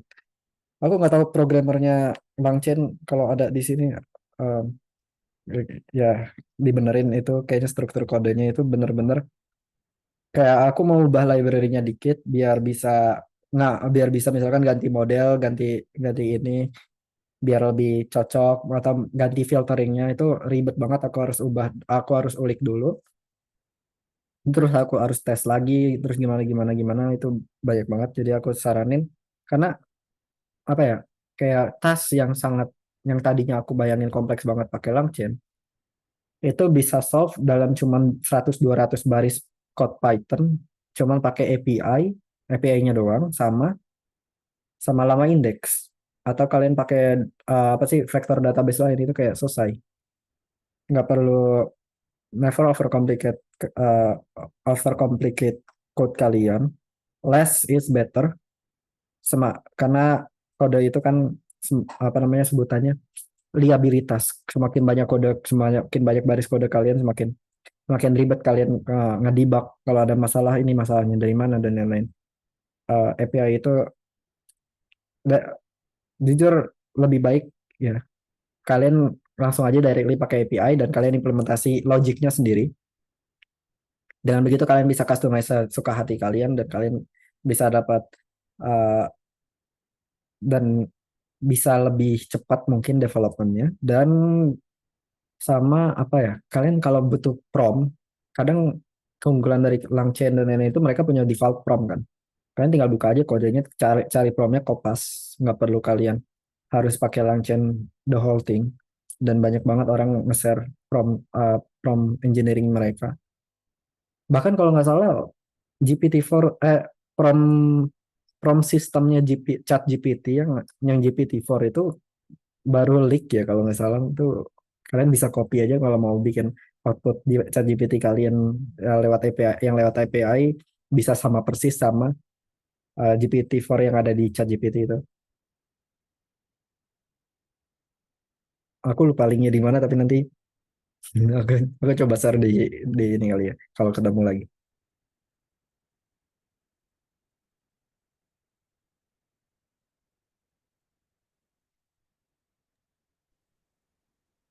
Oke, oke. Sebenarnya eh aku mau tanya sih, Mas. Kayaknya tadi sempat kesinggung ya. Ini pertanyaan personal sebenarnya. Oke, Pak. Oke, Mas. Tadi tadi sempat ngomongin vektor database. Kalau saat ini Mas lebih seringnya pakai yang mana, Mas? Em, aku biasanya pakai, jujur sekarang tuh aku belum banyak explore ya untuk vector database, jadi aku biasanya pakai Chroma plus Llama Index. Em, Hmm. tapi aku penasaran sama beberapa vector database yang aku lihat kayak bagus banget. Eh, tapi nanti aku bisa, mungkin aku kapan-kapan aku ini share di Discord Indonesia AI. Gimana kayak menurutku hasilnya gimana? Aku lupa lagi nama database-nya, tapi buat sekarang aku biasanya Milvus ya, Milvus menarik. Aku belum coba. Tapi untuk saat ini menurutku Chroma sama Llama Index masih cukup, walaupun mungkin bisa ganti ke Milvus lebih enak. Atau kalau kalian pengen sesuatu yang lebih challenging tapi outputnya mungkin bisa jauh lebih bagus tergantung use case kalian, kalian bisa pakai Neo4j buat graph graph database ya. Neo4j buat Neo4j plus apa ya namanya? Kayaknya dari Microsoft deh, mereka ngerilis Microsoft Graph Graph RAG mereka. I think terus sama yang menarik itu mungkin tadi yang aku bilang Milvus. Tapi kalau yang aku sekarang pakai itu ChromaDB. ChromaDB karena simpel ya. ChromaDB aku nggak terlalu belum merhatiin ke arah situ. Jadi pakai yang simpel-simpel dulu aja. Oh, oke, oke, oke. Terima kasih, Mas.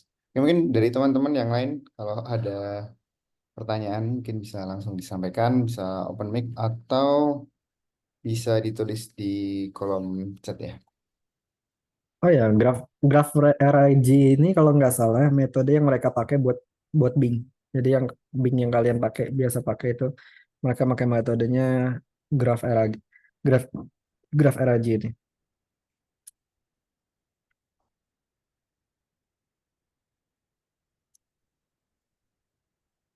Makanya kayak hasilnya bisa lebih detail, ngambil ngambil ngambil apa namanya? Ngambil kata-kata dari source mereka tuh bisa lebih banyak gitu. Dan nggak dan less hallucination.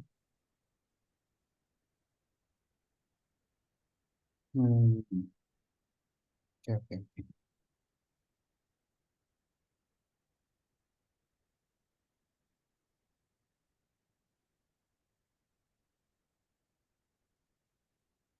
Tapi emang jujur Oke. kalau ngomongin Grafera dia ini emang challenging banget buat implementasi ini. Tapi resultnya mungkin bisa lebih baik. Walaupun aku jujur belum nyoba ya karena belum ada use case yang aku butuhin banget buat pakai graph RAG atau metode RAG yang lebih kompleks dari RAG biasa. Hmm. Yang penting kuncinya itu sih Oke. fine tuning. Fine tuning itu wajib banget. It's a simple task, cuman ketik komen yang sama mungkin kalian nggak perlu ngatur parameter macam-macam. Terus sudah. tapi itu bakal ningkatin performa AI application kalian jauh lebih baik. Oke, oke. Oke. Mungkin teman-teman silahkan karena masih ada waktu, mungkin kalau ada yang mau ditanyakan sebelum kita tutup, kalau misalkan emang udah nggak ada pertanyaan. Nah, Oh, ini ada ini Mas. tips. Oh iya, iya, silakan Oh, Mas. siapa dulu nih? Tips fine tuning.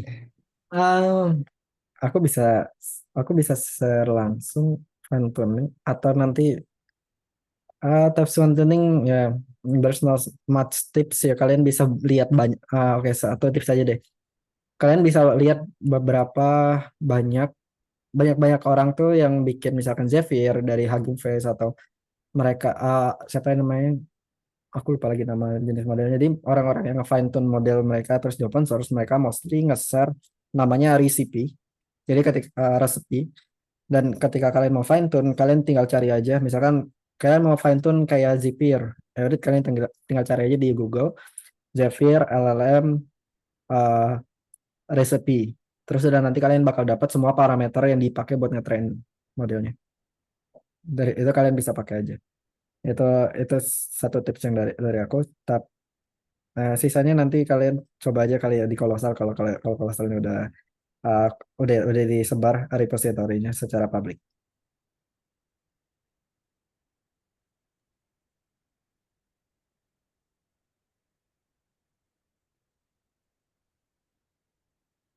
Oke, tadi Mas Oke. Emir ya. Nah, silakan Iya. Mas.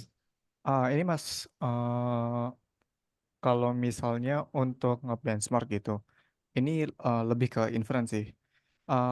Untuk kayak time to first token atau enggak token per second, itu tuh uh, prompt yang biasa digunain untuk ngetes tuh awalnya apa Mas biasanya? This is good question.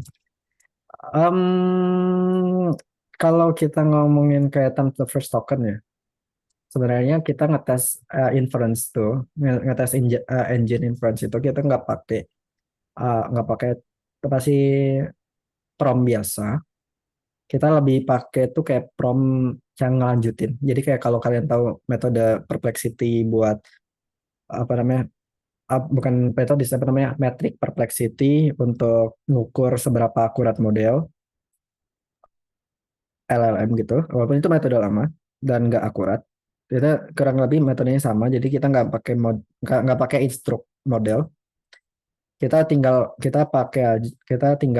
apa namanya, pakai prompt random aja kita siapin. Biasanya mungkin ada sekitaran 1.000 atau sampai 10.000 prompt berbeda yang kita simpan dalam bentuk txt gitu. Dan itu cuma satu token, masing-masing cuma satu token, dan udah kita tinggal masukin aja semua tokennya ke dalam masing-masing model. Nah, mungkin pertanyaan yang kamu milikin pasti selanjutnya, kayak kan kalau misalkan kita masukin ke model A sama model B, outputnya panjangnya bisa beda, dan itu Heeh. jadinya nggak akurat. Iya. Nah, di inference engine masing-masing biasanya kalau untuk ngetes biar nggak bias, itu kita tinggal nge-bypass aja. Kodenya biasanya kita ubah dikit.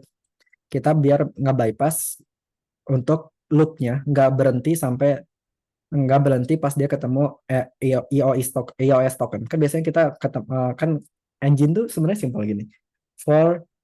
While apa namanya, kayak while token not equal to EOS, terus dia bakal text token sama dengan model dot predict.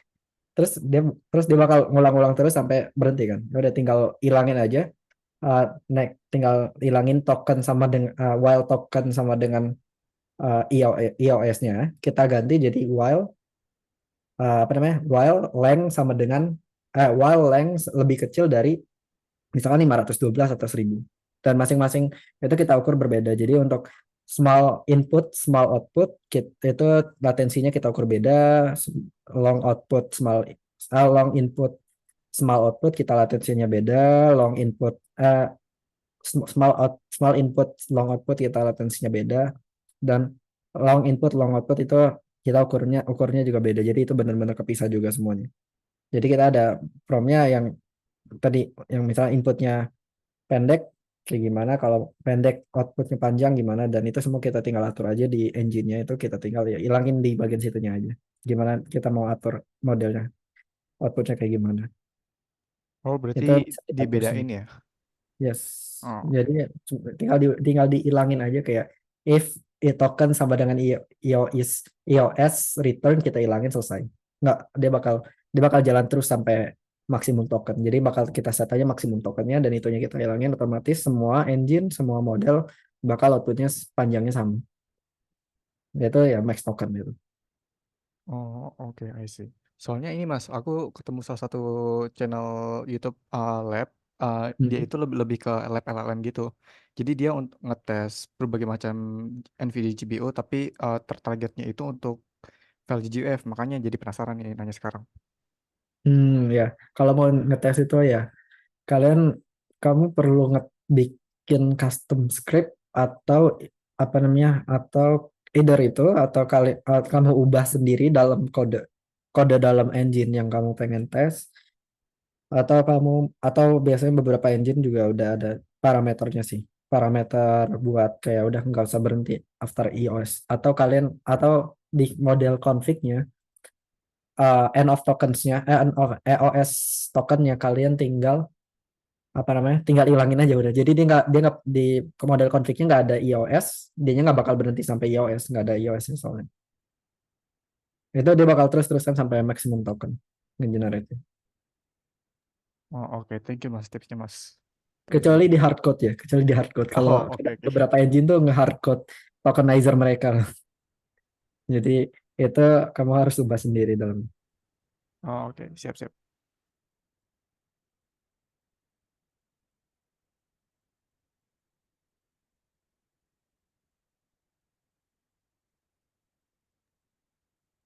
Hmm. Oke, terima kasih. Mungkin ada yang lain yang ingin ditanyakan.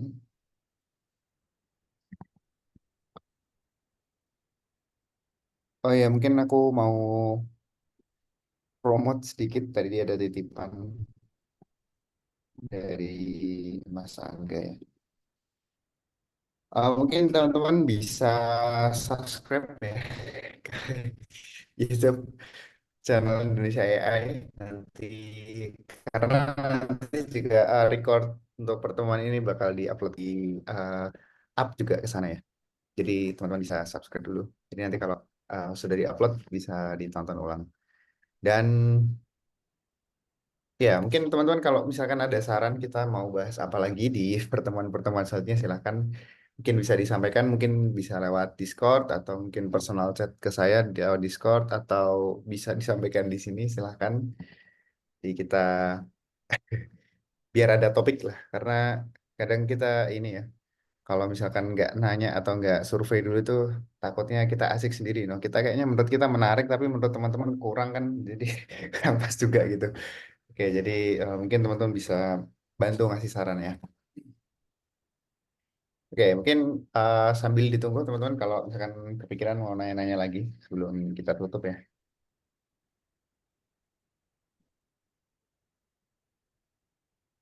Biar kita prompt ini, Mas.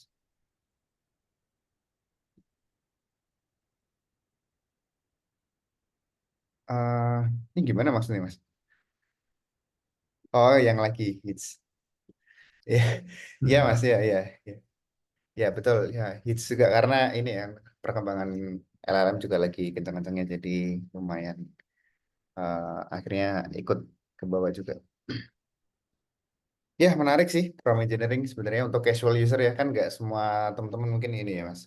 Misalnya engineer atau orang-orang yang memang ngulik AI sampai ke teknologinya gitu. Jadi prompt engineering sebenarnya menarik sih untuk dibahas ya. Betul. Terus nih kalau bahas prompt engineering banyak banget sih yang bisa dibahas. Cuman kalau untuk casual user, um, to be honest, casual user apa ya yang seru dibahas? Ya we'll see sih ya kalau ini yang seru dibahas di casual user.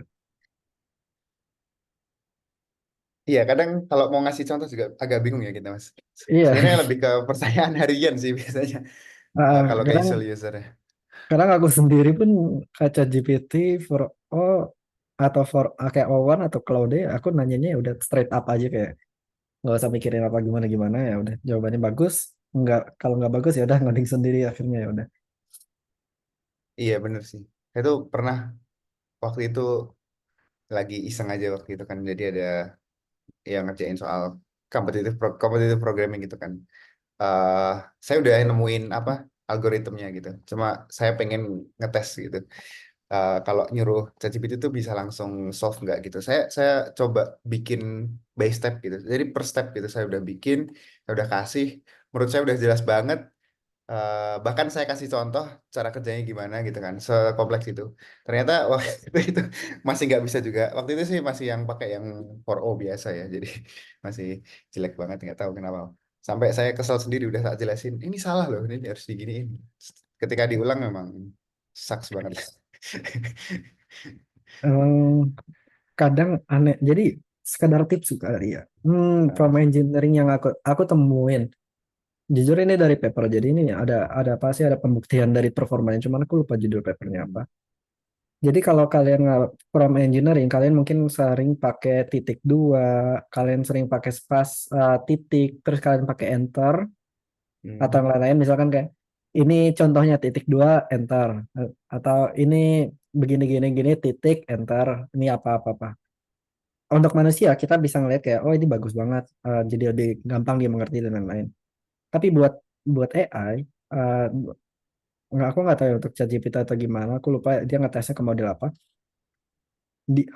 Justru paling bagus outputnya ketika kalian misalkan tulisnya contoh spasi langsung kasih contohnya, nggak ada titik duanya, nggak ada enternya, cuman contoh spasi nih, nggak ada, nggak perlu nggak perlu kayak bulletin point, nggak perlu one two three dan lain-lain, nggak usah pakai titik dua, ah, tinggal spasi aja. Ya, jangan over complicated karena AI-nya mungkin hmm. mereka sederhana aja, cuman kitanya yang over complicated justru gitu. Iya, iya, iya. Tapi memang kadang saya itu sih, sukanya, saya biasanya mulai dari yang paling basic, paling simpel. Kalau nggak solve, aku baru coba lebih kompleks, lebih kompleks, lebih kompleks. Kalau udah ngeselin ya udah sikat, apa, selesain aja lah. Nggak usah, nggak usah, nggak dipakai lagi. Yes, Gitu ya. Hmm. begitu. Hmm. Dan ya, I think ini lumayan applicable ke banyak hal juga. Kadang kita nggak kadang nggak perlu model gede buat nggak bikin satu aplikasi. Kita nggak perlu bikin prompt yang kompleks buat bikin satu aplikasi atau ngejawab pertanyaan kita. Dan kadang kita terlalu nggak ngelihat dari sudut pandang manusia, yang dimana manusia sukanya kayak oh harus ada titik duanya jadi kita tahu ini, oh harus ada titik jadi kita tahu ini, padahal AI kan ditrain ke kata-katanya secara ini kayak oh habis ini gitu kan, mereka nggak dilatih. Oh habis jadi ini titik tuh harusnya kayak gini kan, enggak. Jadinya Eh, kadang kalau kita sederhanain, kita hilangin apa yang kita pikir, kayak dengan kita tambahin ini jadinya orang bisa ngerti ini. Instead kayak kita make it simple. Jadi apa ya? Keep it simple stupid gitu. Iya, iya, iya, iya. Menarik nih, saya baru tahu juga nih. Biasanya emang kalau promnya lumayan panjang, emang suka ini sih, kasih kasih banyak ini ya, titik dua. Jadi Ya, formattingnya malah lebih ke ini, kayak buat formatting kita aja. normalnya manusia. Dan kadang kita formatting biar kitanya gampang ngeprom ngeprom ya, bukan karena biar AI outputnya bagus. Jadi kita ngeliat Iya oh sih. Hmm. yang di mata kita jadi gampang gitu. Padahal mungkin di AI mereka Hmm. nggak peduli juga. Nah, oh ya mungkin aku mau jawab dulu nih, ada Mas kenapa nggak live di Discord? Sebenarnya pengen sih live di Discord, cuma kayaknya saya kurang tahu ya apakah di Discord tuh bisa di-record gitu. Kalau sekarang pakai Zoom itu pertimbangannya lebih bisa di-record dan akhirnya bisa di-upload ke YouTube. Jadi teman-teman yang lain bisa ini nonton ulang atau mungkin yang kelewat bisa ini Mas. Jadi kalau di Discord tuh mungkin kita harus record manual gitu-gitu ya. Agak repot. Jadi kita memutuskan pakai ini ya, apa namanya? Pakai Zoom. Ini ada tanggapan. Mas Hafiz Wis. Iya. Ya, auto paham standar linguistik manusia. Kalau misalnya user sebelumnya pernah jelasin AI ya. Ya, kind of ya, tapi nggak juga. Emang yang tadi aku bilang sih, ini benar-benar black box. Jadi kayak uh, perlu di kayak apa ya, bahkan prompt engineering pun kita perlu trial and error, kayak kita harus kalau ininya dihilangin bagusan mana gitu kan. Kadang pertanyaan hal kayak gitu yang bikin muncul kayak ada, kalau ada titik, kalau ada tanda tanyanya, apakah outputnya lebih bagus kalau nggak ada dibandingin ada tanda tanyanya di akhir. Kadang itu bisa mempengaruhi. Kenapa? Karena di apa sih, kadang kita nyari informasi nih, kapan tanggal lahir Soeharto. Kadang si AI itu dilatihnya ke tanggal di Wikipedia misalkan. Tanggal lahir Soeharto adalah 19 berapa, aku nggak tahu. Mohon maaf. Jadi dan kita nanya ada tanda tanyanya, terus jadinya dia malah karena ada tanda tanya, jadi dia bakal nge-refer ke parameter yang lain, terus jadinya outputnya malah ngaco. Padahal kalau kita nggak ada tanda tanyanya, kapan tanggal lahir Soeharto, dia bakal tanggal lahir Soeharto adalah tanggal bla bla bla, karena dia ngelanjutin kan. Dan dia Ya, ya, ya. probabilistic model. Jadinya kalau ngelihat apa sih pattern sebelumnya mirip sama yang mereka dia pernah dilatih, ya udah dia bakal ngajarin aja. Tapi ketika ada parameter dikit aja yang berbeda, mungkin itu bakal mempengaruhi gede banget. Bisa jadi.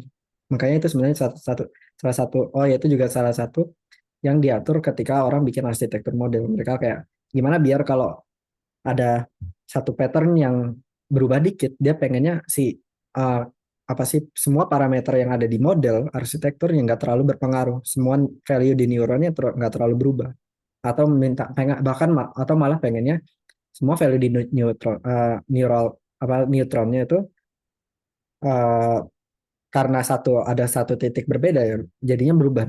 Makanya kalian mungkin pernah ngeliat apa sih metode untuk ngebodohin AI dengan cara kalian punya gambar, kalian kasih misalnya AI-nya bisa bedain gambar kucing sama anjing, terus kalian tinggal ambil gambar anjingnya, kalian kasih noise di dalamnya, yang kelihatan di mata manusia ini gambar anjing, padahal di AI itu ada noise-nya ngubah neuronnya akhirnya berubah, akhirnya outputnya jadi berubah gitu. Kalau jawabnya panjang itu tergantung model. Either dia define nya kayak gimana sama sistem prompt-nya kayak gimana. AI kayak ChatGPT dia itu ada, nah itu aku lupa. Ada di GitHub prompt-nya GPT itu kayak gimana cara dia itu bakal ngejelasin kenapa di jawabannya bisa kayak gitu. Itu klik, dan ya jadinya kalau kalian apa namanya bisa, ya makanya aku juga kalau ketika kalian ada use case apa lebih baik di fine tune, karena kalian mungkin pengennya jawabannya simple, kalian pengennya jawabannya straight to the point, atau kalian pengen jawabannya punya apa sih, punya uh, logat atau punya karakter gitu. That's ya ini. Tapi kalau untuk jawabannya panjang, ya itu tergantung pertama dari fine tuning mereka, dari sistem prompt-nya mereka, itu ya itu sangat berpengaruh. Yang ngasih jawabannya panjang atau gimana. Tapi kadang emang nonsense aja sih. Ya, ya. Kalau itu emang kita bisa request juga ya, hanya seberapa kita kasih format dan sebagainya. Yes. Kalau masalah itu ya. Oke, oke, oke. Oke, mungkin dari teman-teman terakhir, kalau ada pertanyaan silahkan ditanyakan. Oh ya, sambil nungguin pertanyaan, aku jadi kepikiran juga satu. Nah, makanya kenapa forbit quantization itu jelek? Karena walaupun value yang disimpan itu nggak jauh beda dari 32 atau 16 bit, pas 16 apa sih 16 bit float kita ubah jadi 4 bit float itu kita ubah, terus nggak kelihatannya nggak jauh beda, mungkin jadi dari 1,00001 diubah jadi 1,00, itu kan nggak jauh beda sebenarnya. Tapi karena perubahan yang sedikit itu, output jadi AI-nya itu jadi beda. Dan karena banyak banget parameternya yang berubah, jadinya output finalnya bisa jauh banget. Dan bahkan bisa random, bisa jadi noise. Makanya 8-bit itu udah holy grail-nya buat sekarang ya. Yang lucunya ya, orang-orang udah mulai ngarah ke arah 1.5 bit itu gimana itu ceritanya, gimana itu performanya, nggak tahu lah, suka-suka orang lah. Oh, berarti Q8 itu istilahnya kayak apa nah, kalau emang pengen mulus itu udah bare minimumnya ya Q8. Yes, sebenarnya bare minimum Oh, sebenarnya kalau emang pengen mulus di 16 ya, karena 32 karena kan originalnya model AI itu di training itu di 32 bit. Terus biasanya eh, yang udah terdistribusi bahkan secara default itu 16 bit. Nah, kalau kalian pengen nge-fight apa sih namanya? Nge-quantize itu menurutku emang udah 8 bit aja udah paling ini sih udah paling baik kayaknya. Walaupun mereka nge-state 4 bit bisa akurasinya 97%, 98% lebih tinggi dari 8 bit. Pas dicobain enggak juga.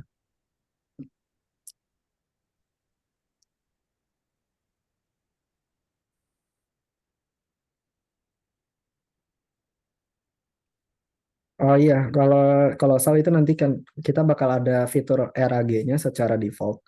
Jadi itu bakal ada juga secara default ya. Jadi nggak cuman kalian ngupload dokumen kalian ke Kolosal, misalkan kalian ngeluaran Kolosalnya di lokal nih, di laptop kalian upload file zipnya. Habis itu dia bukan nggak cuman sekedar nge-RAG biasa yang dimana kayak dia bakal nge-retrieve terus dapat dokumennya jawaban. Dia juga bakal otomatis nge-generate dataset atau buat nge-fine tune model kalian biar lebih relate sama dataset kalian, jadinya lebih akurat dengan karena model kalian dilatih khusus untuk file-file kalian gitu. Nah, kalau apa namanya, dan karena modelnya kecil, kalau kalian punya device yang gede dan use case-nya lebih kompleks dengan dokumen-dokumen kalian bisa pakai buat ya AI-nya suruh ngebuka satu-satu, dibacain satu-satu itu bisa cepat banget. Seret gitu. Itu kayak yang aku lagi implementasiin di Dataktif, yang tapi di Dataktif itu bakal ngebaca the whole internet. Jadi walaupun sekarang di demonya tuh kita baru ngebaca 5, tapi kayak untuk beberapa POC kita bikin 20 dokumen resultnya itu langsung dibaca satu-satu semuanya sama AI-nya, dicariin jawabannya satu-satu itu secara simultaneous, secara bareng dan satu dokumen tuh bisa ribuan page gitu dan dia bisa bikin FT-nya itu cepat cuman 2 detik 3 detik gitu. Nah, itu hal-hal kayak gitu itu cuman bisa possible kalau kalian pakai model-model kecil itu yang jadi apa namanya? uh, kenapa model kecil kadang bisa lebih unggul, kadang tergantung gimana kalian implementasinya. Cek codingan betul sih. Aku kadang upload aja udah satu satu project karena karena apa ya, aku kalau di C atau C++ ya aku kadang sama kayak lama.cpp ya cuman di satu file atau dua file itu aku semua kodenya ditaruh di satu file dua file. Nggak dipisah banyak-banyak, udah jadi kalau mau nyari fungsi ini ada di satu file yang sama gitu, udah tinggal Ctrl F nyari fungsi ini. Makanya satu file tuh bisa berapa ribu baris.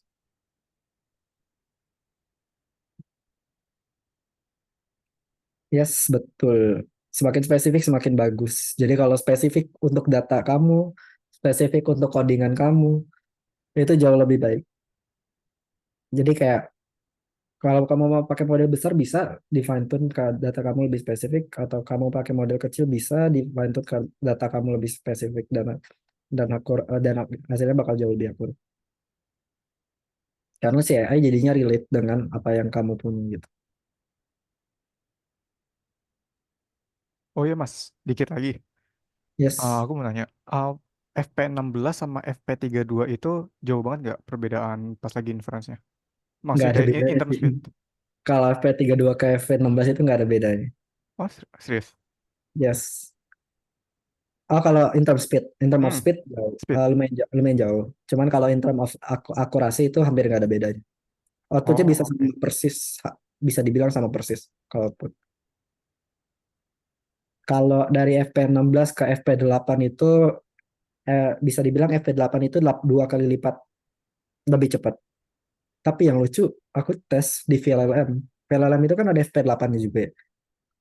Aku tes justru dia malah 4 kali lebih lambat. Kayaknya ada yang salah di kernel mereka deh. Oh, oke. Iya, P8-nya VLLM itu somehow 4 kali lebih lambat itu kemungkinan ada yang salah di kode mereka, di kernel mereka itu. Mungkin kedepannya mungkin nanti mereka bakal benerin. Oh ya, nah Terus yang ini less. oh ya, Aku sama satu lagi, kepikiran. Oh, oke oke. biar lebih cepat kalau kamu ngomong inference. Jadi kalau Ah, di Genta Engine ini bakal agak spoiler. Uh, kita bukan cuma nge-quantize modelnya, tapi kita juga nge-quantize KV case-nya. Jadi jadi KV-nya, value yang ada di attention, itu kita quantize ke FP8 juga. Sehingga kecepatannya bisa 2 kali 2, jadi 4 kali lebih cepat. Cuman dari quantization-nya doang. Cuman kalau benchmark yang kita lakuin kemarin itu kita apa sih kita compare dengan FP16, jadi nggak ada bias dari quantization. oh, oke. Nah, Mas, ini yang terakhir nih. Kalau disuruh pilih, misal LLM dengan 3 billion parameter, 3 billion dengan Q8 versus 7 billion dengan Q4, 3 Mas Rifki billion, pilih mana? 3 billion sih mas, 3 jujur. billion. Oke. Yes. Bahkan kalau kita mau compare-nya ke 1 billion, aku jujur lebih milih ke 1 billion. Oh, oke. Thank you, Mas. OTW ngetes sih kalau begini nih. Nanti mungkin bisa tes ini sih mas. Aku penasaran. Jadi Nvidia itu ngarilis FP4, float FP4 di Blackwell, arsitektur Blackwell. Jadi Oh, ketika yang jadul. kalau masnya pengen nyoba Nvidia RTX yang 50 series, 5080, 5070, itu kan dia arsitekturnya ada Blackwell. Mm-mm. Mungkin bisa di-compare FP4-nya, di-compare ke FP8 atau FP4-nya di-compare ke 4-in. Itu mungkin bisa, untung mungkin ya FP4-nya bisa lebih akurat daripada Infor. Oh, oke. Tapi aku nggak tahu, 50 series udah mau rilis ke? Apa masih lama? Ah, Release date-nya ya, aku lupa deh. Cuman yang jelas eh masih berapa bulan lagi deh kayaknya sih. Masih Terakhir belum. sih itu, iya. Masih pada ngelik-ngelik doang database spesifikasinya. Oh, I see. Alright. Menarik sih ini Nvidia di series. Iya, pasti lebih ini ya, lebih Yes, AI banget pasti nantinya. yes banget nih harusnya. Harusnya ya. Eh, Karena Kan kalau dulu kan ini kan apa gaming grafis gitu-gitu kan. Terus mulai 40 dia udah mulai ini ya memperkenalkan AI gitu kan. itu satu keanehan yang aku lihat. Kayak ChatGPT rilis, GPU udah nggak laku lagi, udah ketutup sama buat GPU yang buat data center kayak yang tadinya aku mikir GPU itu ya udah buat ngegame.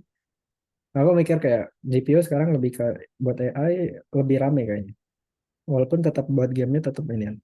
Tapi mungkin Nvidia mungkin juga bakal mengarah ke Edge AI di mana mereka bakal ngerilis bakal nge kayaknya udah deh udah ke arah Edge AI. Jadi kalau kayaknya harusnya kalau udah 40 series harusnya udah ada AI on device-nya mereka yang bisa jalan di 40 series lebih eh, lebih optimal gitu.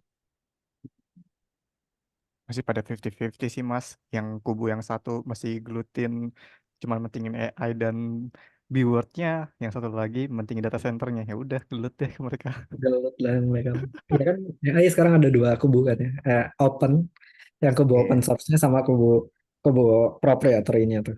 Nah, Iya. open source ada Hugging Face, ada Meta, ada Mistral, ada Alibaba, terus kubu tertutupnya ada OpenAI, Microsoft, Claude, AWS.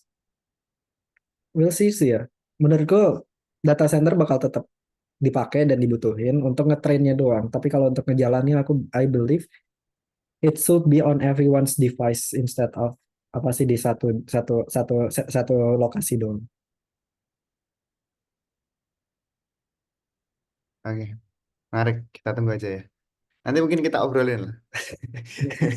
Kalau udah kalau udah rilis. Oke, eh, terima kasih banyak Mas Rifki dan teman-teman semuanya. Kayaknya waktunya udah jam 10 ya. Kita eh, tutup dulu acara untuk malam hari ini. Terima kasih sekali lagi pada teman-teman yang sudah join, yang sudah meramaikan. Nanti eh, mungkin teman-teman yang mau lihat recordnya bisa dicek di YouTube Indonesia AI dan jangan lupa di subscribe ya. tadi di sini. Terus juga terima kasih juga ke Mas Rifki dan teman-teman kalau misalkan ada kepo-kepo terkait proyeknya Mas Rifki bisa langsung kontak aja kemana Mas Rifki? Mungkin Eh, bisa DM aja di Discord atau mention aja di oh ini iya. juga boleh. Atau kalau mau lebih apa namanya, lebih ya kayak lebih formal atau gimana, bisa email ke rifki@genta.tech. Ya ya. Tapi kalau Oke. ini DM aja, kalau jujur aku kadang kalau nggak sempet balas, kadang itu tenggelam di DM, di DM Discordnya. Eh, jadi kalau kalau kalian mau apa namanya, di mention beberapa berkali-kali aja nggak masalah. Soalnya kadang ketenggelam terus kayak akunya udah lupa, terus kayak udah waduh udah lewat 30 hari jadi nggak enak gitu. Iya iya iya iya. Oke, terima kasih banyak Mas Rifki sekali lagi atas waktunya dan atas ilmunya dan teman-teman sekalian. Mohon maaf apabila ada banyak kurang dan salahnya. Nanti kalau misalkan ada ide-ide menarik bisa langsung disampaikan di Discord juga boleh atau DM ke saya juga boleh. Nanti kita bisa agendakan acara selanjutnya. Oke, terima kasih semuanya. Selamat malam. See you. See you, thank you guys, selamat malam.